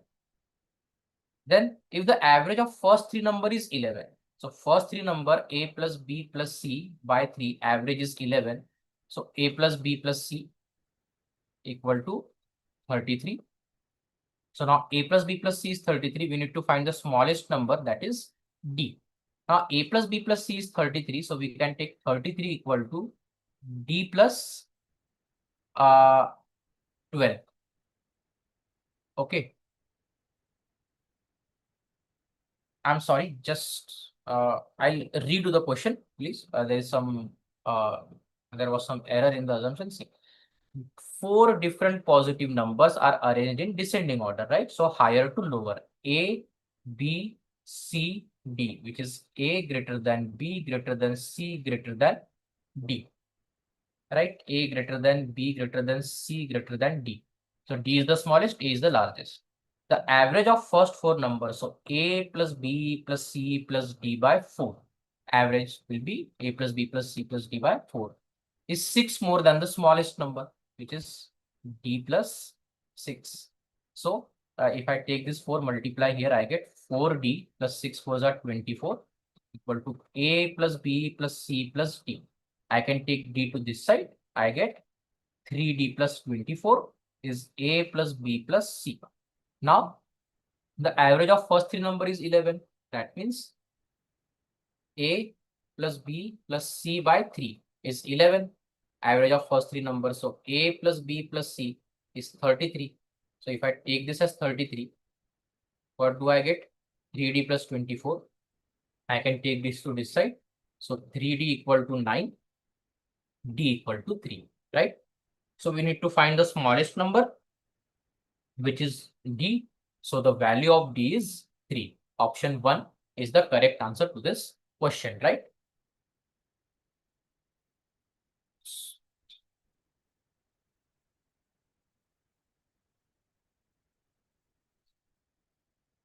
Okay. Try this question and then we'll take a look at the solution.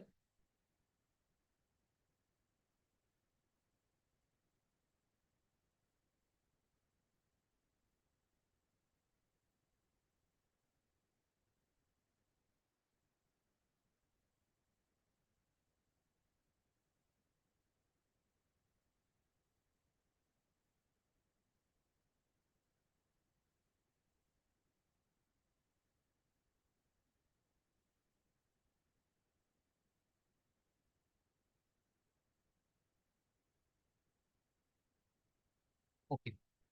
We have two pipes, P and Q, can fill a tank in 12 minutes and 36 minutes respectively. So P can fill a tank in 12 minutes and Q can fill a tank in 36 minutes. Let's assume the total work is LCM of 12 and 36, that is 36 units. 36 units. 36. So P is doing 36 in 12 minutes. So P is doing 3 per minute. Q is doing 36 in 36 minutes, means 1 per minute. Right? Now, after both pipes are open for 6 minutes, so together they will do 4 per minute. In 6 minutes, they will do 24 units of work. So 24 units of work is done. So out of 36, 24 is done. 12 units is remaining. The rate of P becomes 1/3 is original rate. So P is actually 3, but now it's becoming 1/3, so it will become 1 per minute. And the rate of Q becomes twice the original rate. So it is actually 1, but now it will become 2 per minute.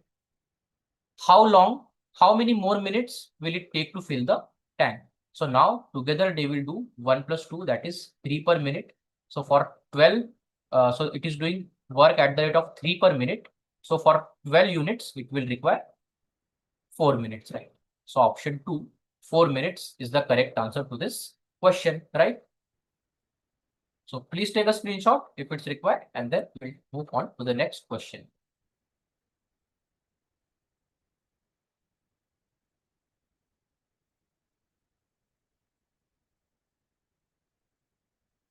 Okay. So try the question, 29th question.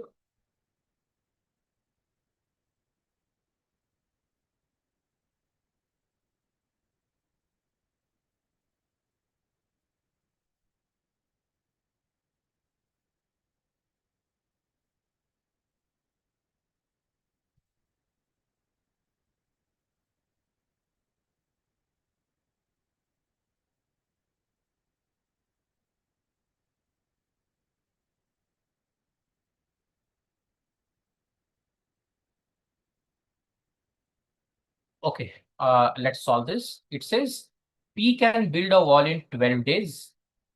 Why? Q can break it in 7 days, right? P can build a wall in 12 days, while Q can break it in 7 days. So Q is doing negative work. If I take LCM of 12 and 7, it is 84. So 84 in 12 days. So P is doing 7 units per day. Q is doing 84 in 7 days. So it is doing 12 units a day. But Q's work is negative. So I'll consider it as minus 12 units a day. Now, P works alone for 6 days.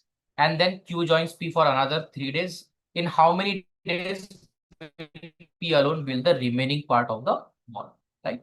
Now see, P is alone, the total work is 84 units. P is working alone for 6 days. So P working alone for 6 days means P will do 42 units. Then Q joins P for another 3 days. So then after this 42 units, Q will join P. So together they will do 7 minus 12, that is minus 5 units a day. And Q is, and they are working together for 3 days only. So minus 5 into 3, it is minus 15. So 42 minus 15, the net work done till now is 27. So right, the net work done till now is 27. It says in how many days will P alone build the remaining part of the wall? Now, out of 84, 27 is done. What is the remaining? It is 84 minus 27. It is nothing but 60 minus 3. It is 57 units. Now, P has to do this 57 units remaining work. He can do 7 units a day. So time required would be 57 by 7. So 7 8s are 56. 1 will be the remainder. So 8 1 by 7 days will be required for by P to build the remaining part, means this 57 units of wall. Okay. So option 4, 8 1 by 7 days is the correct answer to this question, right?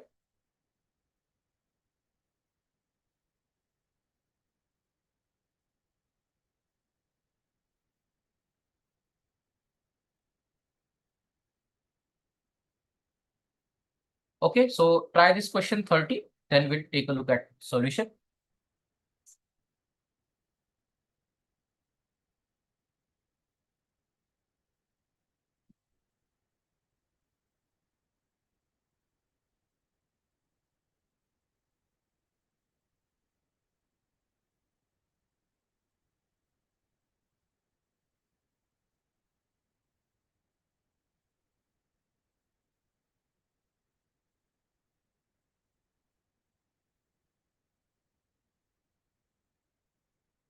Okay.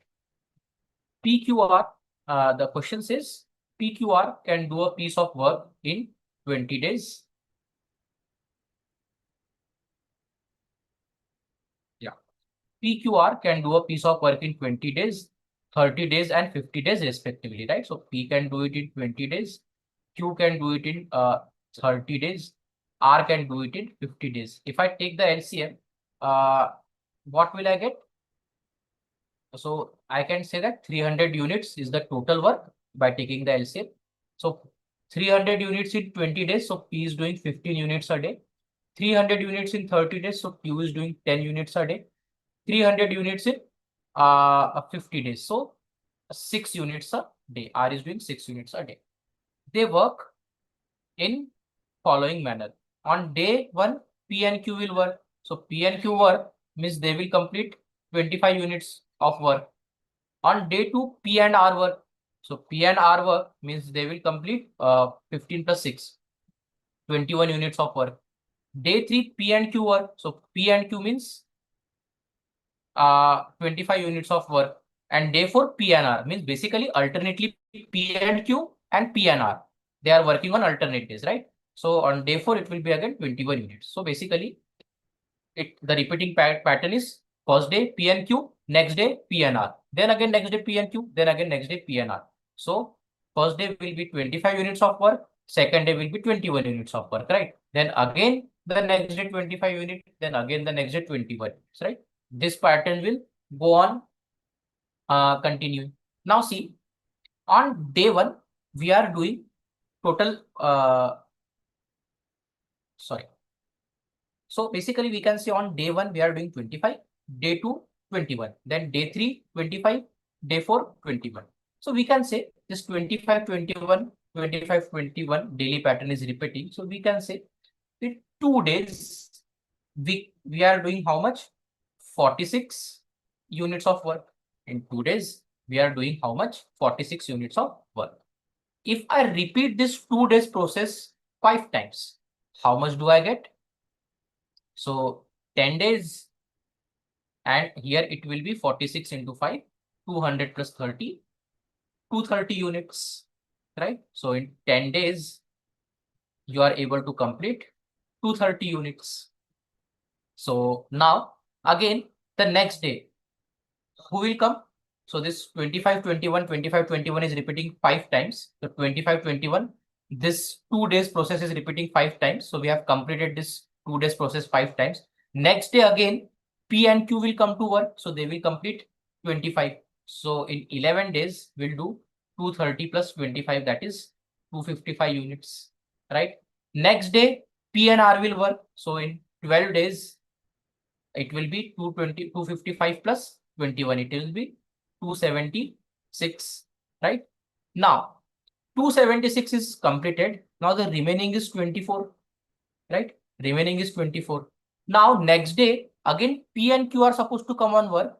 They can do 25 units in a day, but they are only required to do 24. So they will take only 24 by 25 of a day to complete 24 units, right? They can complete 25 units in a day, but they are required to do only 24. So basically they will require only 24 by 25th of a day to complete the remaining 24 units. So these 12 days and 24 by 25th of day will be the total time required by them to complete the work.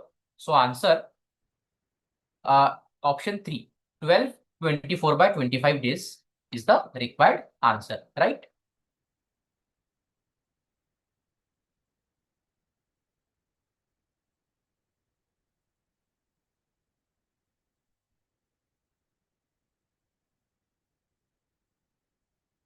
Okay, please try this question and then we'll take a look at the solution.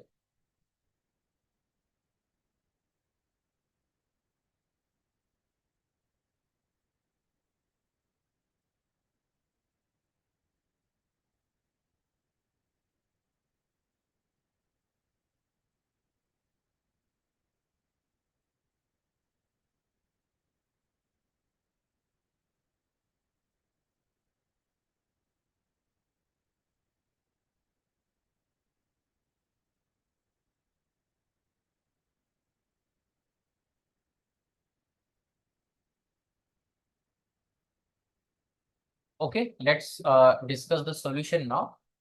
Okay, we have a train completes its journey in 2 parts, which are in 8:3. Okay, at the respective speeds, which are also in the ratio 8:3. So distance is divided into 2 parts, 8:3, that is 8x and 3x. The speeds for this respective parts are also in the ratio 8:3, means 8y and 3y. If the average speed of the train for the journey is 88 kilometers per hour, okay, what is the speed at which it traveled during the first part of journey, right? Now see, how do we calculate average speed? Average speed is nothing but total distance by total time. Now, total distance is how much? 8x plus 3x, 11x upon total time is how much? For this part, the time is 8x by 8y, distance by speed, x by y. For this part, the time is distance by speed, 3x by 3y, x by y. So the average speed is nothing but 11x upon 2 times x by y. X cancel, y goes to the numerator. It is 11y by 2 kilometers per hour, the average speed. And the average speed is actually 88. So 11y by 2 should be equal to 88. 11 8 is 88. So y by 2 is 8. So y equal to 16. We need what is the speed during the first part. The speed during the first part is 8y. which is 8 into 16. So it should be 128 kilometers per hour. So option 4 happens to be the correct answer for this question, right? So if required, please take a screenshot and then we'll move to the next question.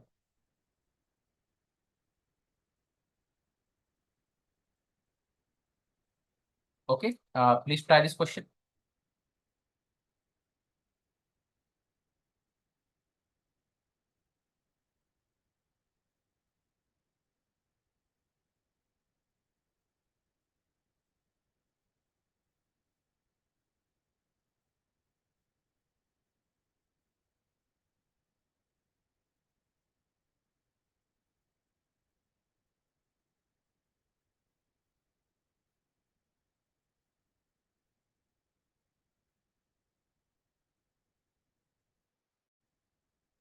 Okay, let's check the solution now.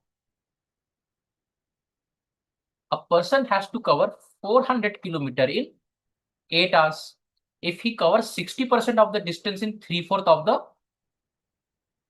given time, what should be speed to cover the remaining distance in remaining time, right? Now, let's try to break it down one by one. 400 kilometers in 8 hours, right? 400 kilometers in 8 hours, the person has to cover. If he covers 60% of the distance, 60% of the distance means 60% of 400 or 240 kilometers in 3/4 of the given time. The given time is 8 hours, 1/4 is 2, 3/4 would be 6. So 240 kilometers in 6 hours he covers.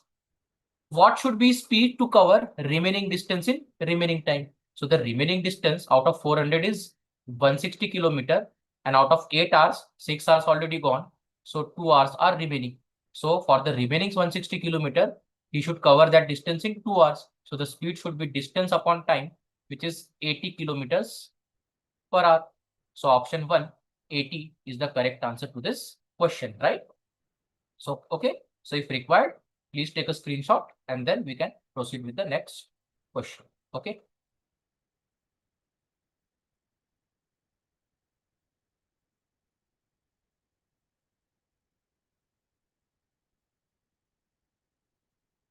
Okay, try this question.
Yeah. Let's solve this question. In a linear race of 400 meter, P beats Q by 80 meter. That means by the time P covers 400, Q covers 80 less. That means 320. So in the same time P is covering 400, in the same time Q is covering 320. So the ratio of speeds, yeah. Let's solve this question. In a linear race of 400 meter. Yeah. So in the same time P is covering 400, in the same time Q is covering 320. So the ratio of speed should be 400 is to 320, or we can say 0, 0 cancel. 8, 4 tens are 4, 8s are, or we can say 8 5s are 8 4s are. So ratio of speeds of P and Q is 400 is to 320 or 5 is to 4. So P is to Q, ratio of speeds is 5 is to 4. Then, and in a race of 700, Q beats R by 140.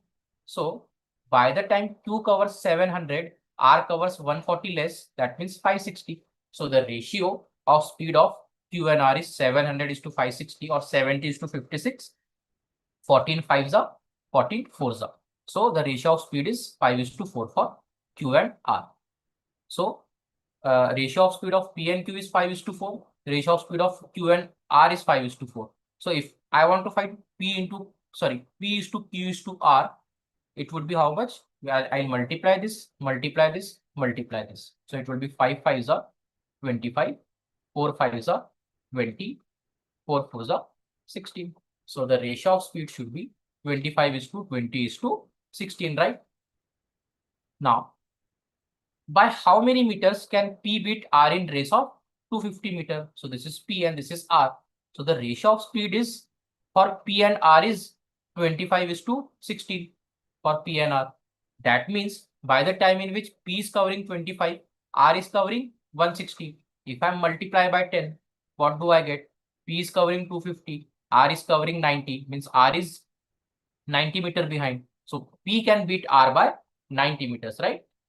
So second option, 90 meters is the correct answer for this question. Okay. So please take a screenshot if required, and then we'll move to the next question. Okay.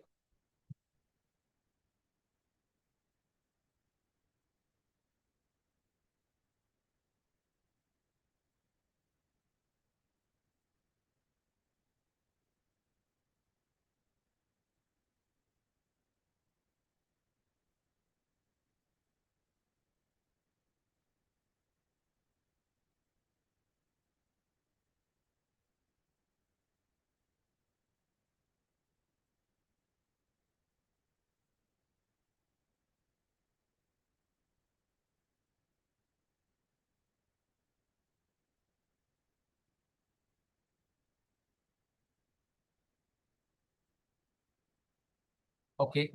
So let's take a look at this. In given figure, BC equal to CA. So this BC equal to this CA. They are equal. And AD equal to CD. So this AD and this CD are equal. If ADB is 48, right? It is given that ADB is 48. What is the measure of BAD? Right? So let's find out. Now see, if this is 48, this will be how much? 180 minus 48. So it is should be 140 minus 8, 132. This should be 132 degree. Now see, in this triangle ADC, this is 132. These two sides are equal. These two angles should also be equal, right? These two angles should also be equal. So now 132, the sum of angles should be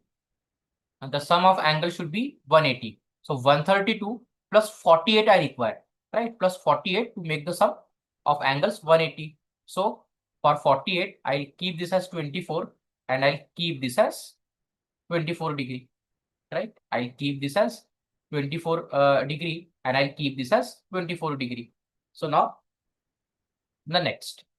Now if I can see this is 24 and what I know is AC is equal to BC. That means in ABC, this side AC and BC are equal, means this angle A and angle B should be equal. If I assume that this particular part is X, so this particular part should be how much? X plus 24. So this entire angle is X plus 24. So this, if this is X plus 24, these two angles are equal. This should also be X plus 24. Now what do I have is this 24 plus these two angles.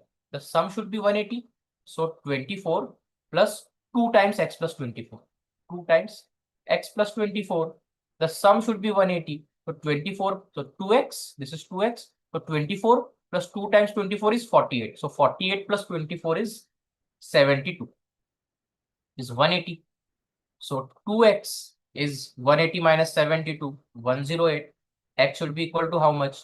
54. What do I need to find? what is the measure of angle BAD? So BAD is X and X is 54. So the correct answer is option 3, 54 degrees, right? So please take a screenshot if required, and then we'll move to the next question.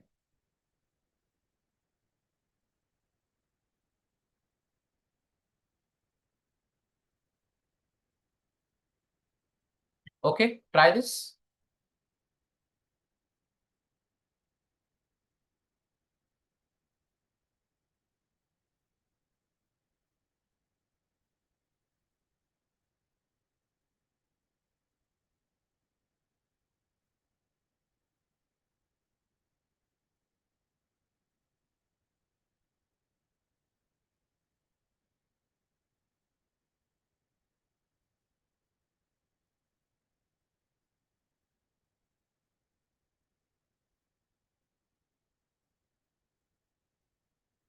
Okay, let's solve this. It says in the following figure, angle P plus Q plus R plus S, this sum is given as 300 degrees. Then what is the value of QXR? Angle QXR. This angle I need to find. Now see, let's see how to do this. See, if I take this triangle, like this PQ and this, let this point be A and this, let this point be B. Or let me do the reverse. Yeah, I need to find this angle. Let this point be B, let this point be A, right? Now, if I look at triangle angle PQB, so I can say angle P plus angle Q plus angle B, they should be equal to 180 degree. Similarly, if I look at this triangle angle RAS, I can say angle R plus angle A plus angle S equal to 180 degree, right? Now, if I add them, what do I get? I get angle P plus angle Q plus angle R plus angle A plus angle B. This is angle B, right? So plus angle A plus angle B equal to, this is 180 plus 180, 360 degrees.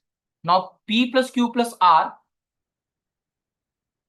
Acha, okay, angle S will also be there, no? So I'll add angle S also. So angle P plus angle Q plus angle R plus angle S plus angle A plus angle B is 360. P plus Q plus R plus S is given as 300. So this entire part, right?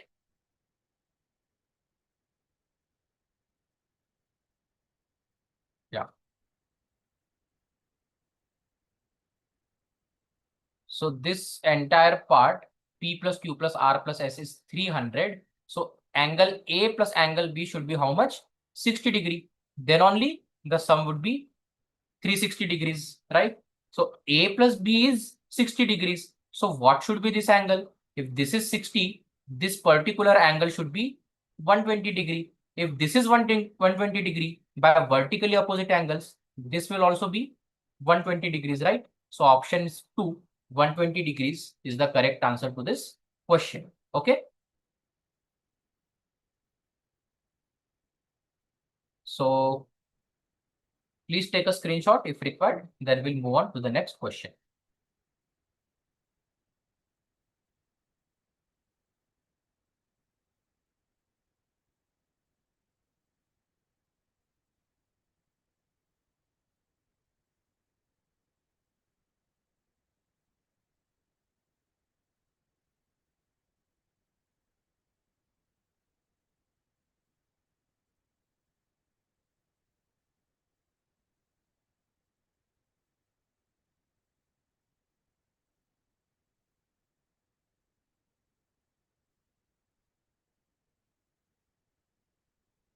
Okay, try this.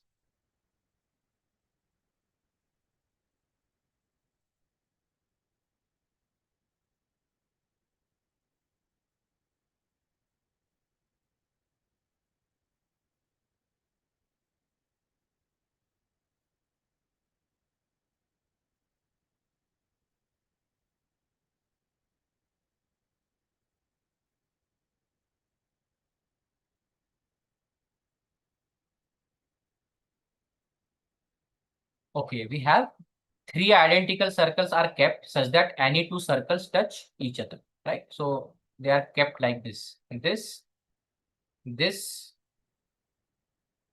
right? So any two circles you see, they will be touching each other. A string of length 72 centimeter is tied tightly around this circle.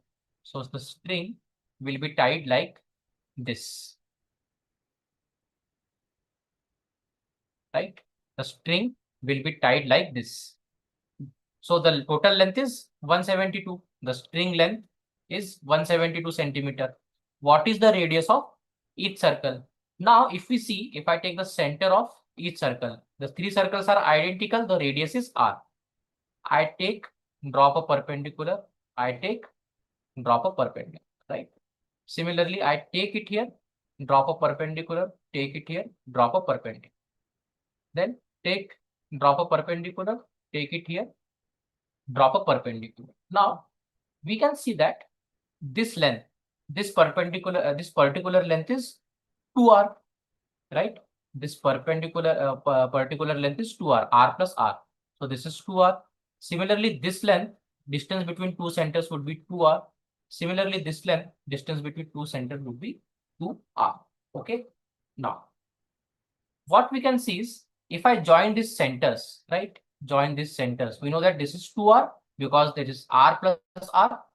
Again, r plus r, and this is r plus r. They are touching each other. So this is 2r, 2r, 2r. This is an equilateral triangle. So I get this as 60 degree, 60 degree, 60 degree, right? I'll get as 60 degree, 60 degree, and 60 degrees.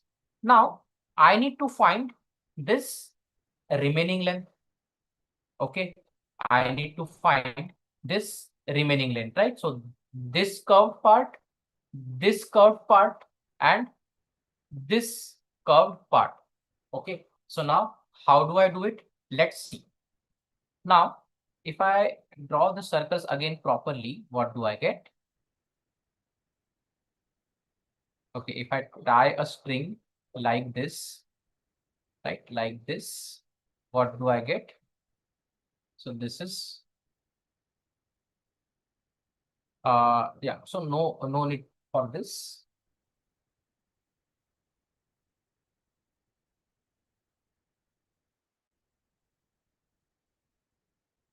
Yeah. I'm sorry. Let's draw it. I think I erased something by mistake. Let's draw it and see it again. Now see, three circles, three identical circles are drawn. They are tied by a tight rope or tight string. The length of the string is 172 centimeter. Now we can say that if I drop this perpendicular, and from here, if I drop the perpendicular, this distance from the center is 2r. So this is 2r. Again, if I drop the perpendicular, and from the center, if I drop the perpendicular, this distance from the center is 2r. So this is 2r. And if I drop the perpendicular, this distance from the center is 2r. So this is also 2r. So 2r and 2r. Okay. Now, what we can see is,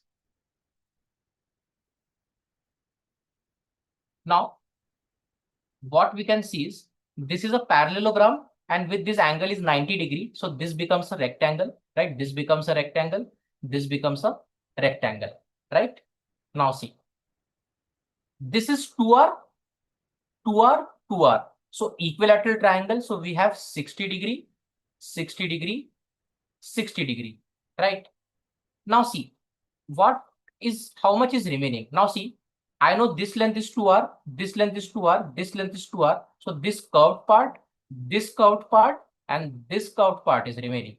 Now if you see in this circle, this is 90, 90, 180 plus 60, 240. So out of 360, how much is remaining?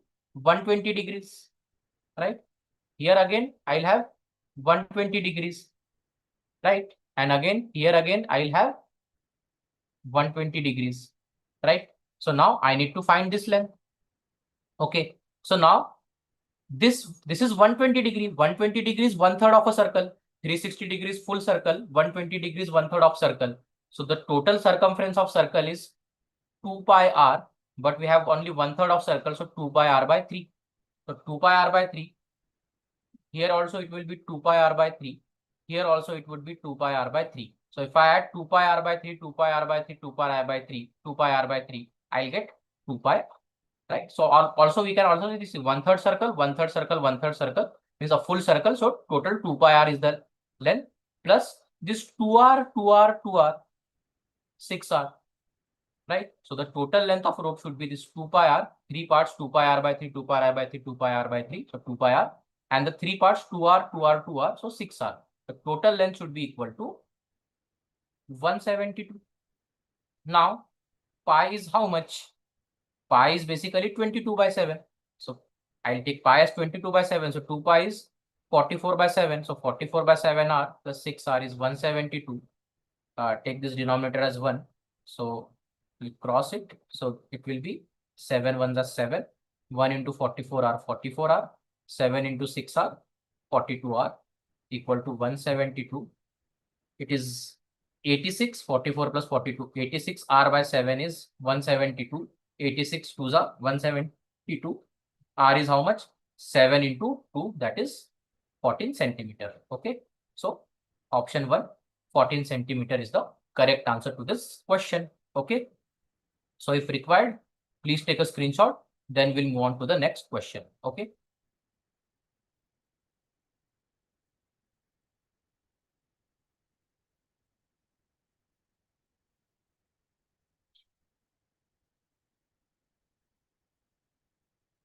Okay, try this.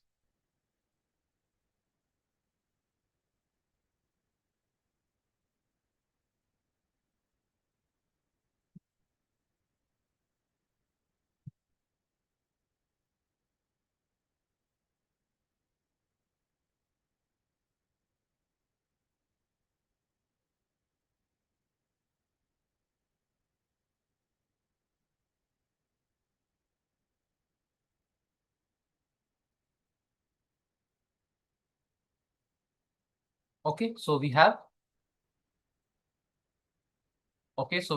the radius of circle with center P is 15 centimeter. So this center P radius is 15 centimeter. The radius of circle with center Q is 9 centimeter. So radius of circle with center Q is 9 centimeter. RS is the transverse common tangent, right?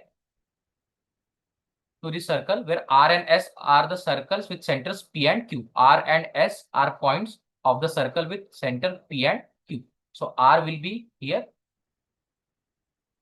And so this is a transverse common tangent. So S will be here. Okay.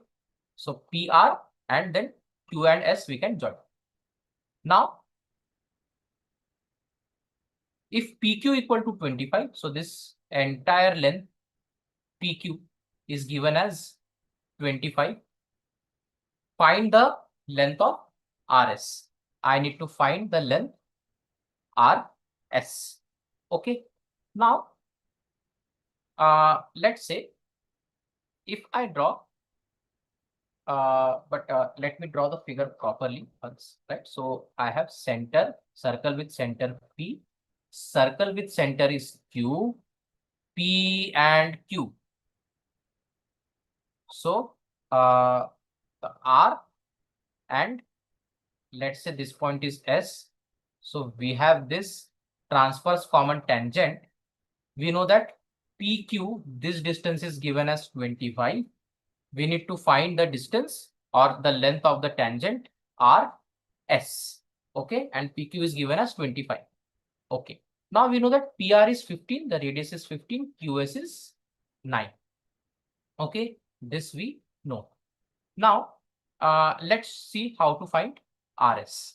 Now see, this is 90 degree, this is 90 degree. If I draw a line parallel here, right? If I draw a line parallel to RS, what will I get? Let that line be PM. If this is parallel to RS, this is 90 degree. So this would also be 90 degree, right? And if I extend this, right? If I extend this RP and this point was S. If I extend this, so this becomes a rectangle. So line parallel, 90 degree, 90 degree. So this becomes a rectangle. So PM is equal to RS, and also we know that this RP is equal to SM. So this will be how much? RP is 15. This SM would be 15. So this entire length. Now see, if this is 90 degree because this is a rectangle. So 9 plus 15, this is 24. This is 25. So this is 24. This is 25. So this is a right angle triangle. Hypotenuse is 25. Height is 24. So the base should be how much? 7 centimeter. Right? I think 7 square plus 24 square. Is it 25 square? 49 plus 576. So 610 plus 15. Yeah, it's 25 square. So the base should be 7 centimeter. So PM is 7. So RS would also be 7. So the length of RS is, sorry, option 2, 7 centimeter. Okay. I hope you get the solution. If required, please take a screenshot and then we'll move on to the next question.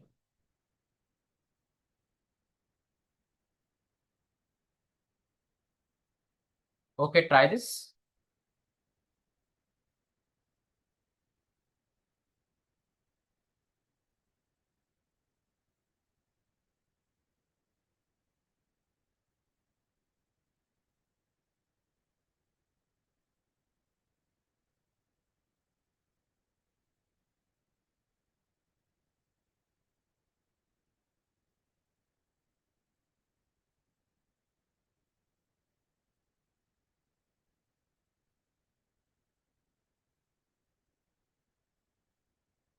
Okay, let's check the solution.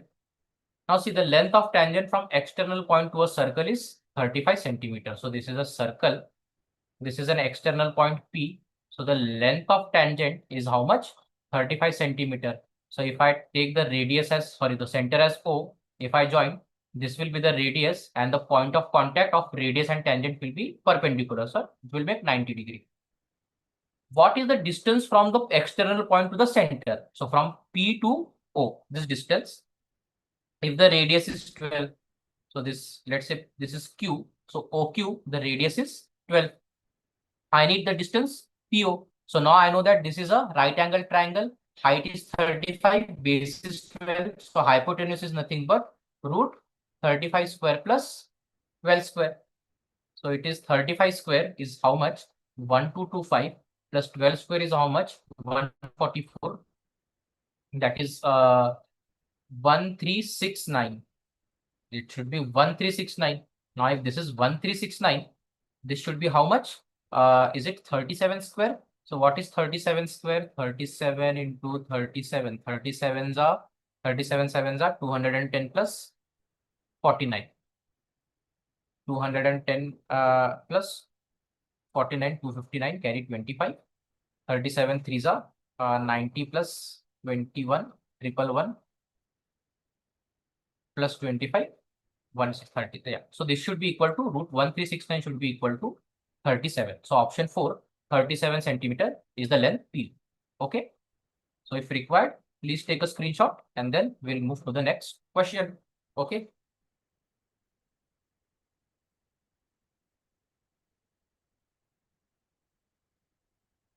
Okay, try this.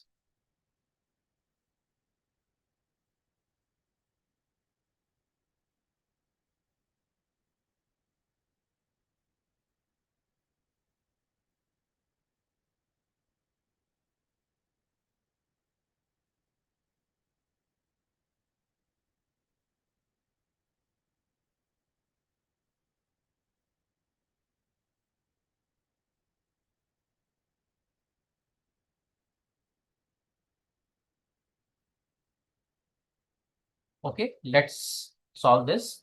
The three sides of triangle are 30 centimeter, x centimeter, y centimeter. The area of triangle is 216, circumradius is 15. What is the value of x1? Now we should know that if the circumradius is r and the area of triangle is a. Now, what is the relation between circumradius of triangle R and area A? So we know that circumradius is nothing but ABC. ABC are the three sides, right? The sides of the triangle I'll take as ABC. So this is nothing but circumradius is nothing but ABC by 4 times area. Now we know that circumradius is 15. So R, which is 15, equal to ABC. ABC means product of three sides, 30 into x into y. So 30xy upon 4 times area. 4 times area means 4 into 216. Now this 15 twos are 30, 2 twos are 4. So 216 into 2 is 432. So we'll get xy is equal to 432. And what do we need? We need that only, product of xy. So we get xy equal to 432. Option 1. Okay. So if required, please take a screenshot of this solution and then we'll proceed to the next question.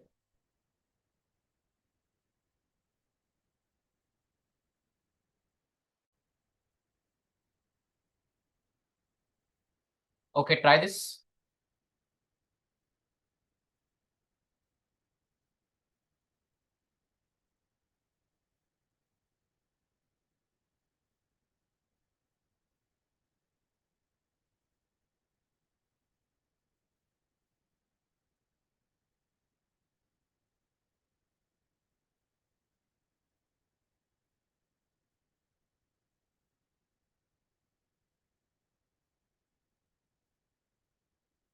Okay, let's take a look at the solution. It says a ring-shaped metallic sheet means a circular metallic sheet has outer and inner radii 15 and 12.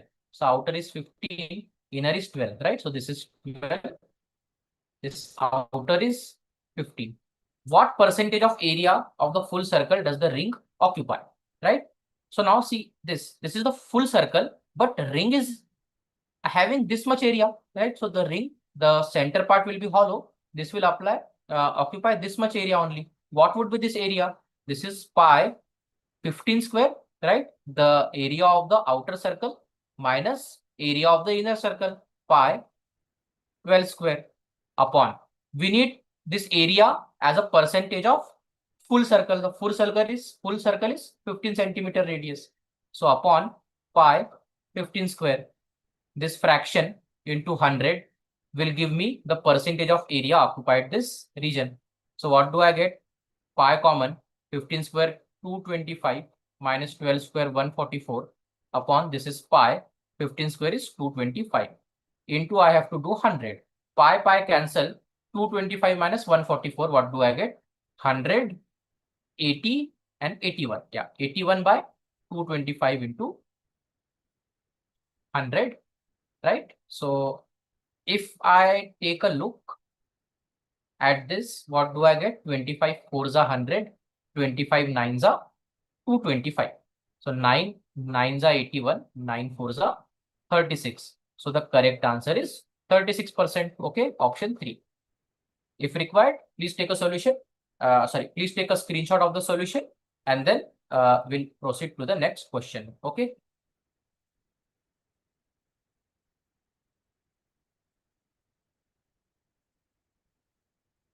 Okay, try this.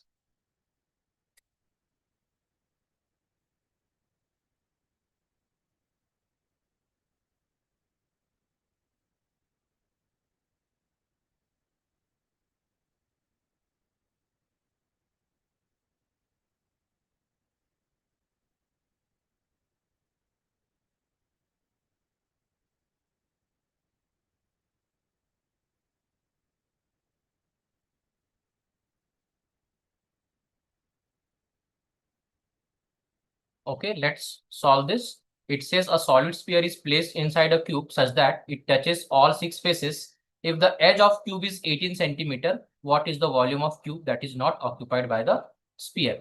Right, now see, I have a cube. Yeah, let me draw it properly. I have a cube and inside the cube, I have a sphere, right?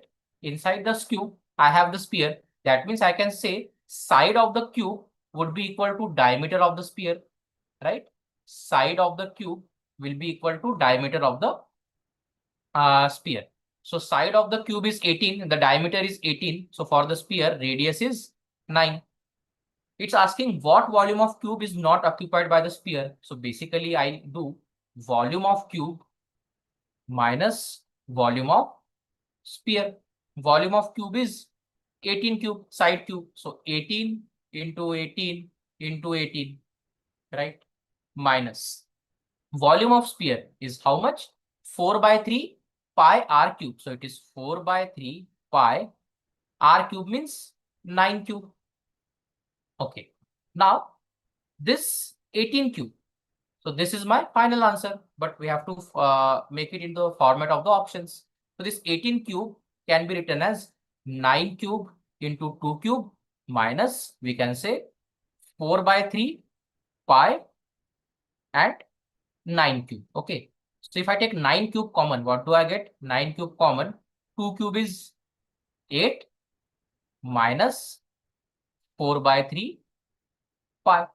Now let's take 3 to this side and multiply. So 8 by 1 minus 4 by 3. So what do I get? 9 cube. 8 3s are 24 minus 4 pi by 3. Okay. Now what is 9 cube?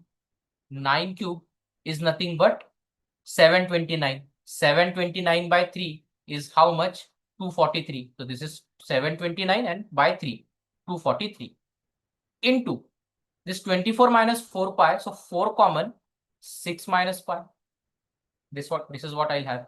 So 243 into 4 is how much? I'll get 972.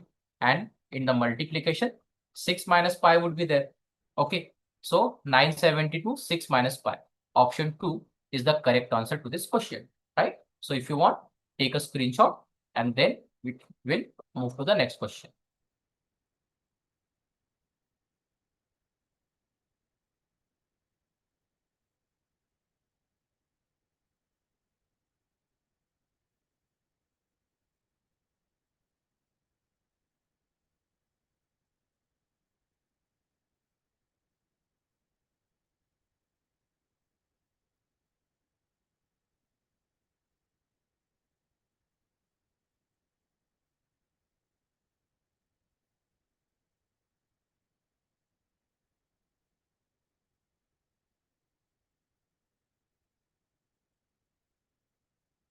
Okay, let's check the solution. It says an iron rod with diameter of 4 centimeter and a certain length, right? So iron rod, it's basically in the shape of cylinder.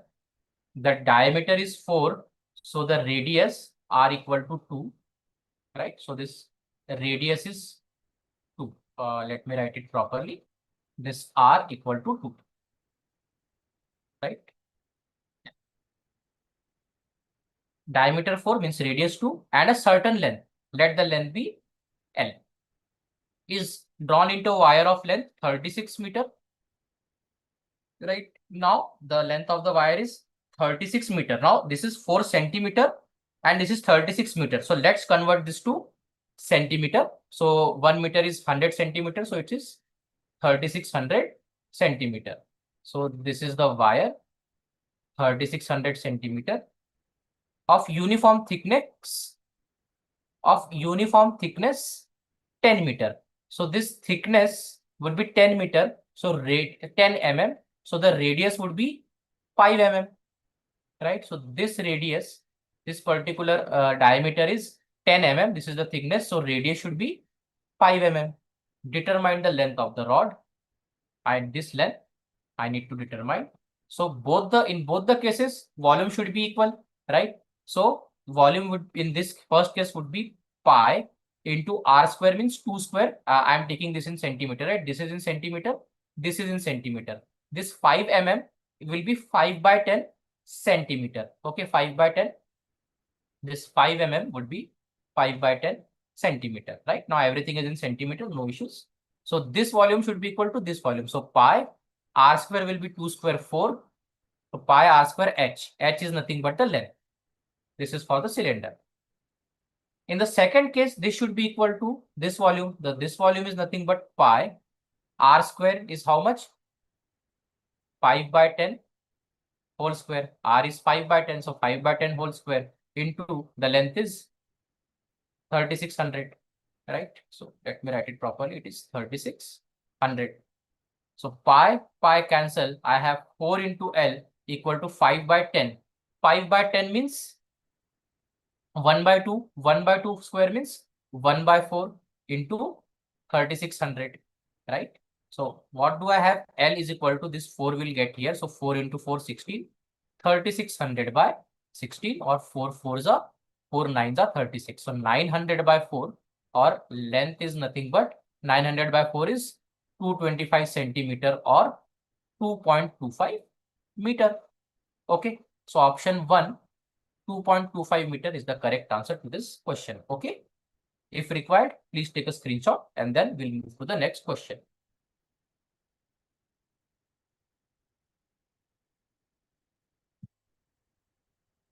Okay, try this.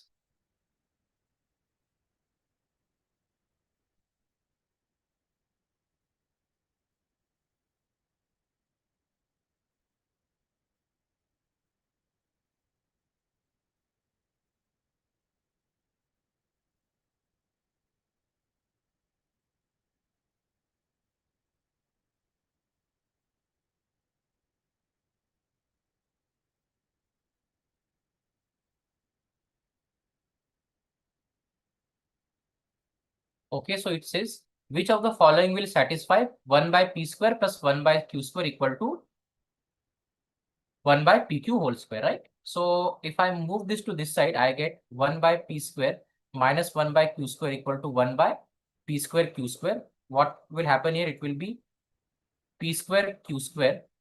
It should be q square minus p square. Should be equal to nothing but 1 by p square by q square. P square by q square, p square by q square cancel. I should have q square minus p square equal to 1. Which option satisfied? If q is sec, p is cot. Is sec square?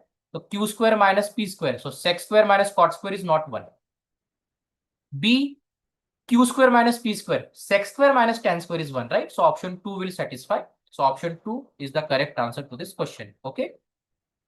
So please take a screenshot if required, and then we'll move to the next question.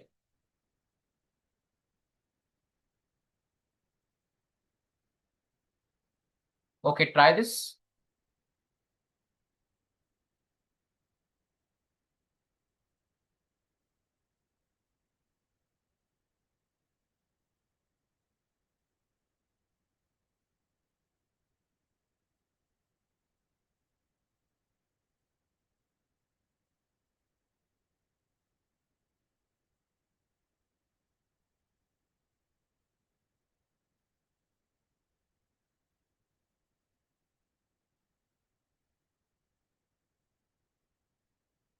Okay, so the question says if alpha is an acute angle, sine 5a minus 40 degree is equal to cos 50 minus alpha. Sorry, sine 5 alpha minus 40 degree, right? Sine 5 alpha minus 40 degree is equal to cos 50 degree minus alpha. Find the value of sine 3 alpha, cos 3 alpha, where alpha is in degrees. Now see, we have sine 5 alpha minus 40 equal to cos 50 minus alpha. Now let's change this cos to sine. So cos of something is sine of 90 minus this particular angle, right? That particular angle. So 50 minus alpha. Let me write it properly. So I can write sine of 5 alpha minus 40 equal to this cos. I'll change to sine and I'll do 90 minus this angle, right? So 90 minus this particular angle. 50 minus alpha. Okay. What do I have now? Sine 5 alpha minus 40 equal to sine 90 minus 50 is 40. Minus of minus alpha means plus alpha. So sine of 5 alpha minus 40 is sine of 40 plus alpha. So sine and sine is same if I can equate the angles, right? Let's assume that I can equate. So in case of acute angles, I can equate. So let's assume that 5 alpha minus 40 and 40 plus alpha are acute angles. So let's see what we get by equating them. 40 plus alpha. So 5 alpha minus 40 equal to 40 plus alpha. So take alpha to this side and 40 to this side. So 40 plus 40, 80. 5 alpha minus alpha, 4 alpha. Alpha should be how much? 20. If alpha is 20, 40 plus alpha is 60.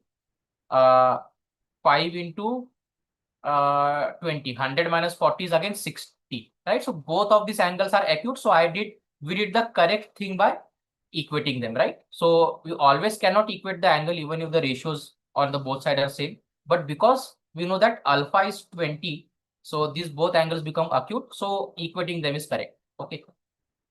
So now sine 3 alpha minus cos 3 alpha. So 3 alpha is 60. So sine 60 minus cos 60. So this is root 3 by 2 minus 1 by 2. This is root 3 minus 1 by 2. So option 1 is the correct answer to this question, right? So take a screenshot if required. Then we'll move on to the next question.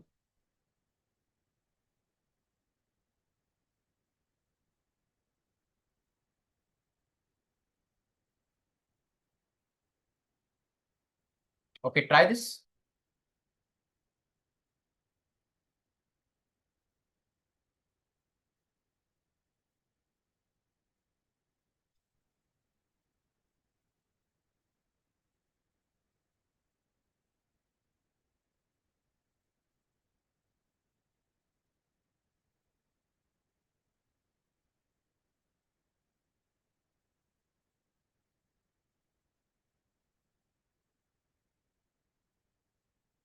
Okay, let's check this.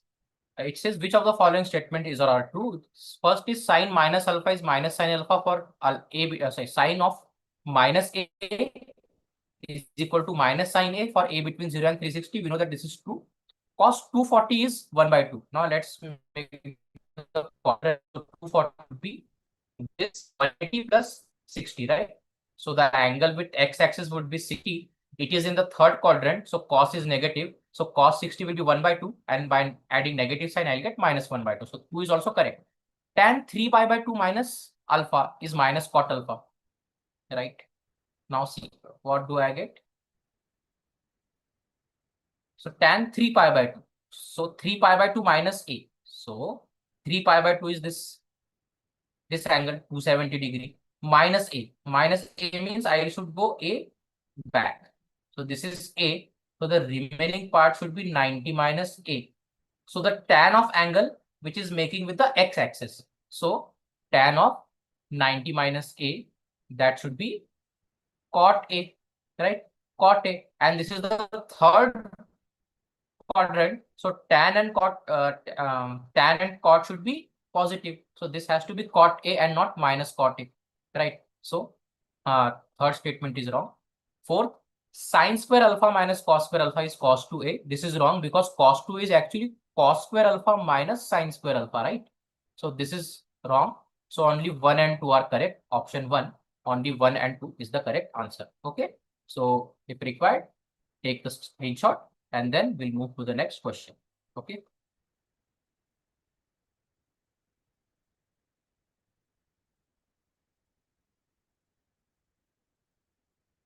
Okay, try this.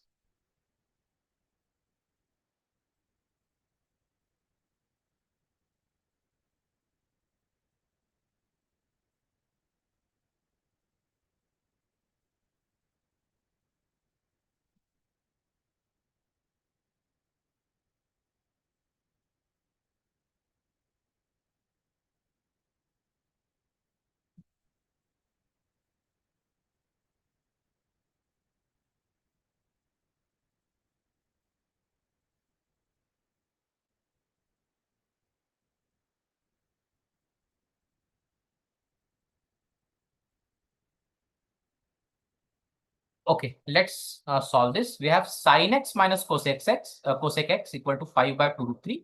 We need to find the value of sin square x plus cosec square x. So I know that sin x plus cosec x equal to 5 by 2 root 3. If I square both the side, what do I get? Just a second. Yeah, if I square both the side, what do I get? Sin x plus cosec x whole square. So sin square x, a square plus b square means cosec square x plus 2ab. So ab is 1 because sin into cosec is 1. So ab is 1, so 2ab is 2. This is equal to how much? 5 square 25 upon 2 square is 4, root 3 square is 3. So 4 into 3, 12. So I have 25 upon 12. So this 2 will come and get subtracted. So 25 by 12 minus 2. So I get sin square x plus cosec square x. This is nothing but 25 by 12 minus 2. So what do I get? So 12 2s are 24. So 25 minus 24 by 12, it is 1 by 12. So I get 1 by 12, option 2 as my correct answer. Okay. So if required, you can take the screenshot and then we'll move to the next question. Okay.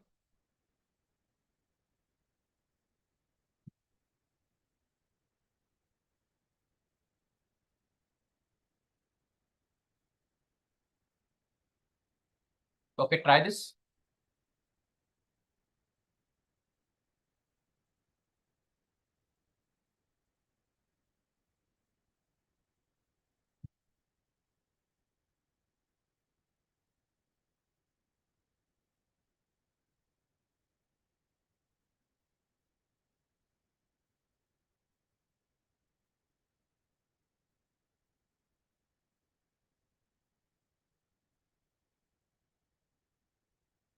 Okay, it says a tower is 30 meters tall. What is the length of the shadow cast by the tower when the sun's elevation is 30 degree? Okay, so this is a tower.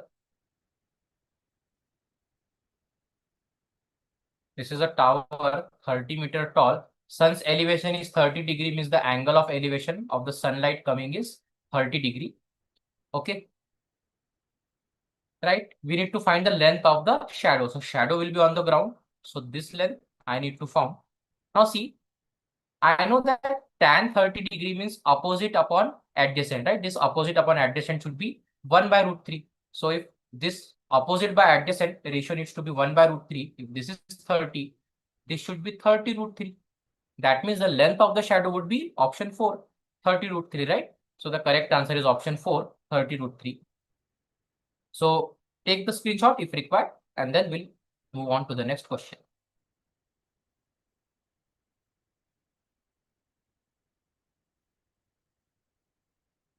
Okay, try this.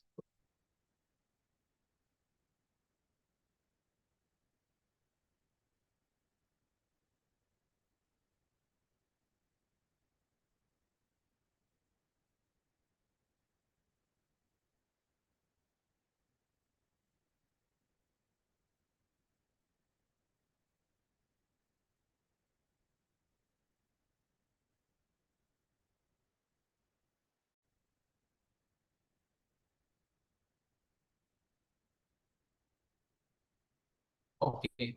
It says the table shows income of 60 persons. Study the table and answer the given question. So the income less than 15,000, 18 people are there, right? Less than 20,000, 24 are there. So basically this 24 will also include this 18 who are less than 15,000, right? Less than 20,000 will also include the ones who are less than 15,000. Okay. Now, yeah. So, what is asked is what is the percentage of persons whose income is 25,000 or more but less than 30,000, right? Now see, 25,000 or more. Now these first three rows are giving me the income less than 25,000. So the remaining two rows will give me the number of persons whose income is 25,000 or more. So how many people are there? There are total this 52 and 60. But I also want the income to be less than 30,000. So among these two, how many people are having income less than 30,000? This 52 people, right? So this 52 people are having income less than 32,000. Okay, just a second. It should there is some error in the solution. Yeah. See, less than 15,000 is how much? 18 people. So less than 15,000, we have 18 people. Less than 20,000 is how much? 24. So that means the 6 people, right? 15,000 to 20,000, there are 6 people, or we can say because this is less than 20,000. So between 15 and 20,000, we can say there are 6 people, right? So less than 15,000 is 18, less than 20,000 is 24. So we can say between 15,000 to 20,000, there are 6 people. So total 18 plus 6, 24 person will have income be less than 20,000. Now, between 20,000 and 25,000, how many people are there? Less than 20,000 is 24, less than 25,000 is 40. So 16 people are getting added. So this 16 people will be having income between 20,000 and 25,000. Now, less than 25,000 is 40, less than 30,000 is 52. So 12 people are getting added here. So these 12 people will be having income between 25,000 and 30,000. So this is 12 people. Okay. So now they are asking the percentage of person whose income is 25,000 or more, but less than 30,000. We have 12 such people. We have 12 such people. How many percentage? What is the percentage of persons whose income is 25,000 or more, but less than 30,000? So I have 12 people, 12 such people. Total people are 60. So 12 by 60 into 100. 12 5s are 60. So 100 by 5 is 20%. So option 3, 20% happens to be the correct answer to this question. Okay. So take a screenshot if required, then we'll solve the next question.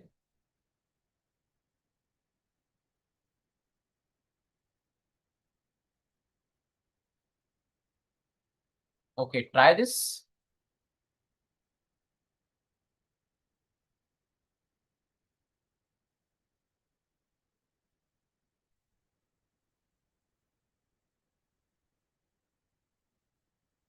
Yeah.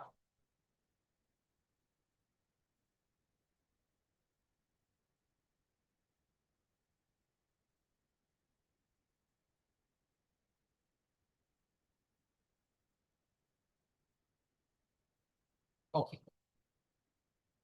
Let's check this. It says the following histogram shows the production of tomatoes in kg by the farmers in village, right? So let's say this x-axis gives the weight and this gives the number of farmers. So for example, the weight 30 kg. So 30 kg was produced by how many? 60 farmers. This is how we can read this. Now, it says let x be the number of farmers who produce less than 60 kgs. So 60 kgs will be less than 60 kgs will be 30, 40 and 50. What is the total number of farmers? 60 plus 30, 90, 90 plus 75, 165. So this is x. And y be the number of farmers who produce greater than equal to 80 kgs. So greater than equal to 80 kgs is nothing but 80 or 90. So the total number is 25 plus 30, that is 55. So y is nothing but 55. What is the ratio of y is to x? So y is to x means 55 is to 165. 55 ones are 55. 55 threes are 165. Options 3. 1 is to 3 is the correct answer to this question. Okay.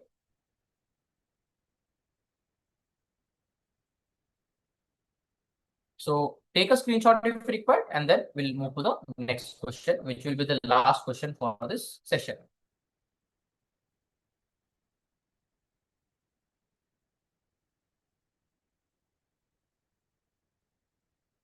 Okay, try this.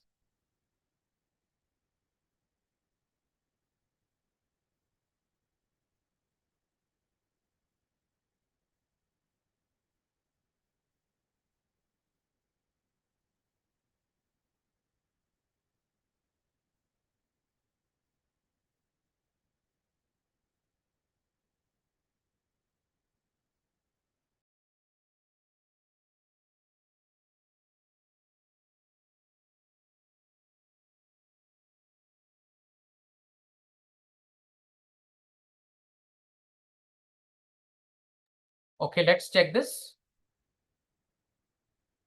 Study the following.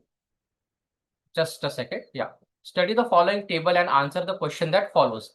A school has 5 sections K, L, M, and P of class 9. The result of maths and English examinations are shown in the following table, right? So in section K, we have 30 students who failed in both. When in section L, we have 20 students who failed in both. Similarly, in section K, 24 students failed in maths but passed in English. Similarly, in section K, 46 students passed in maths but failed in English. That's how we can read the data. The question says, what percentage of students passed in both of section K? What percent both of the section K is the number of students failed in maths but passed in English of section P? right? Let's try to understand what this question is trying to ask. What percentage of students passed in both section, right? Passed in both section K is the number of students failed in maths, but both of the section K is number of students who failed in maths but passed in English of section P.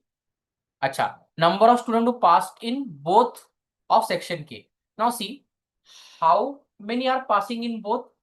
We know that 50 are passing in both in section K. So what percentage of students passed in both section of K is, so what percentage of 50, right? What percentage of students who passed in both section in K, so what percentage of 50, this number is 50, is the number of students who failed in maths but passed in English of section P. So failed in maths but passed in English is this row of section P of 28. So 28 is what percent of 50? So answer is 28 by 50 into 100. 50 to the 100, 28 to the 56%, right? So option 2, 56% should be the correct answer to this question, right? Okay, thank you for attending the session. All the best.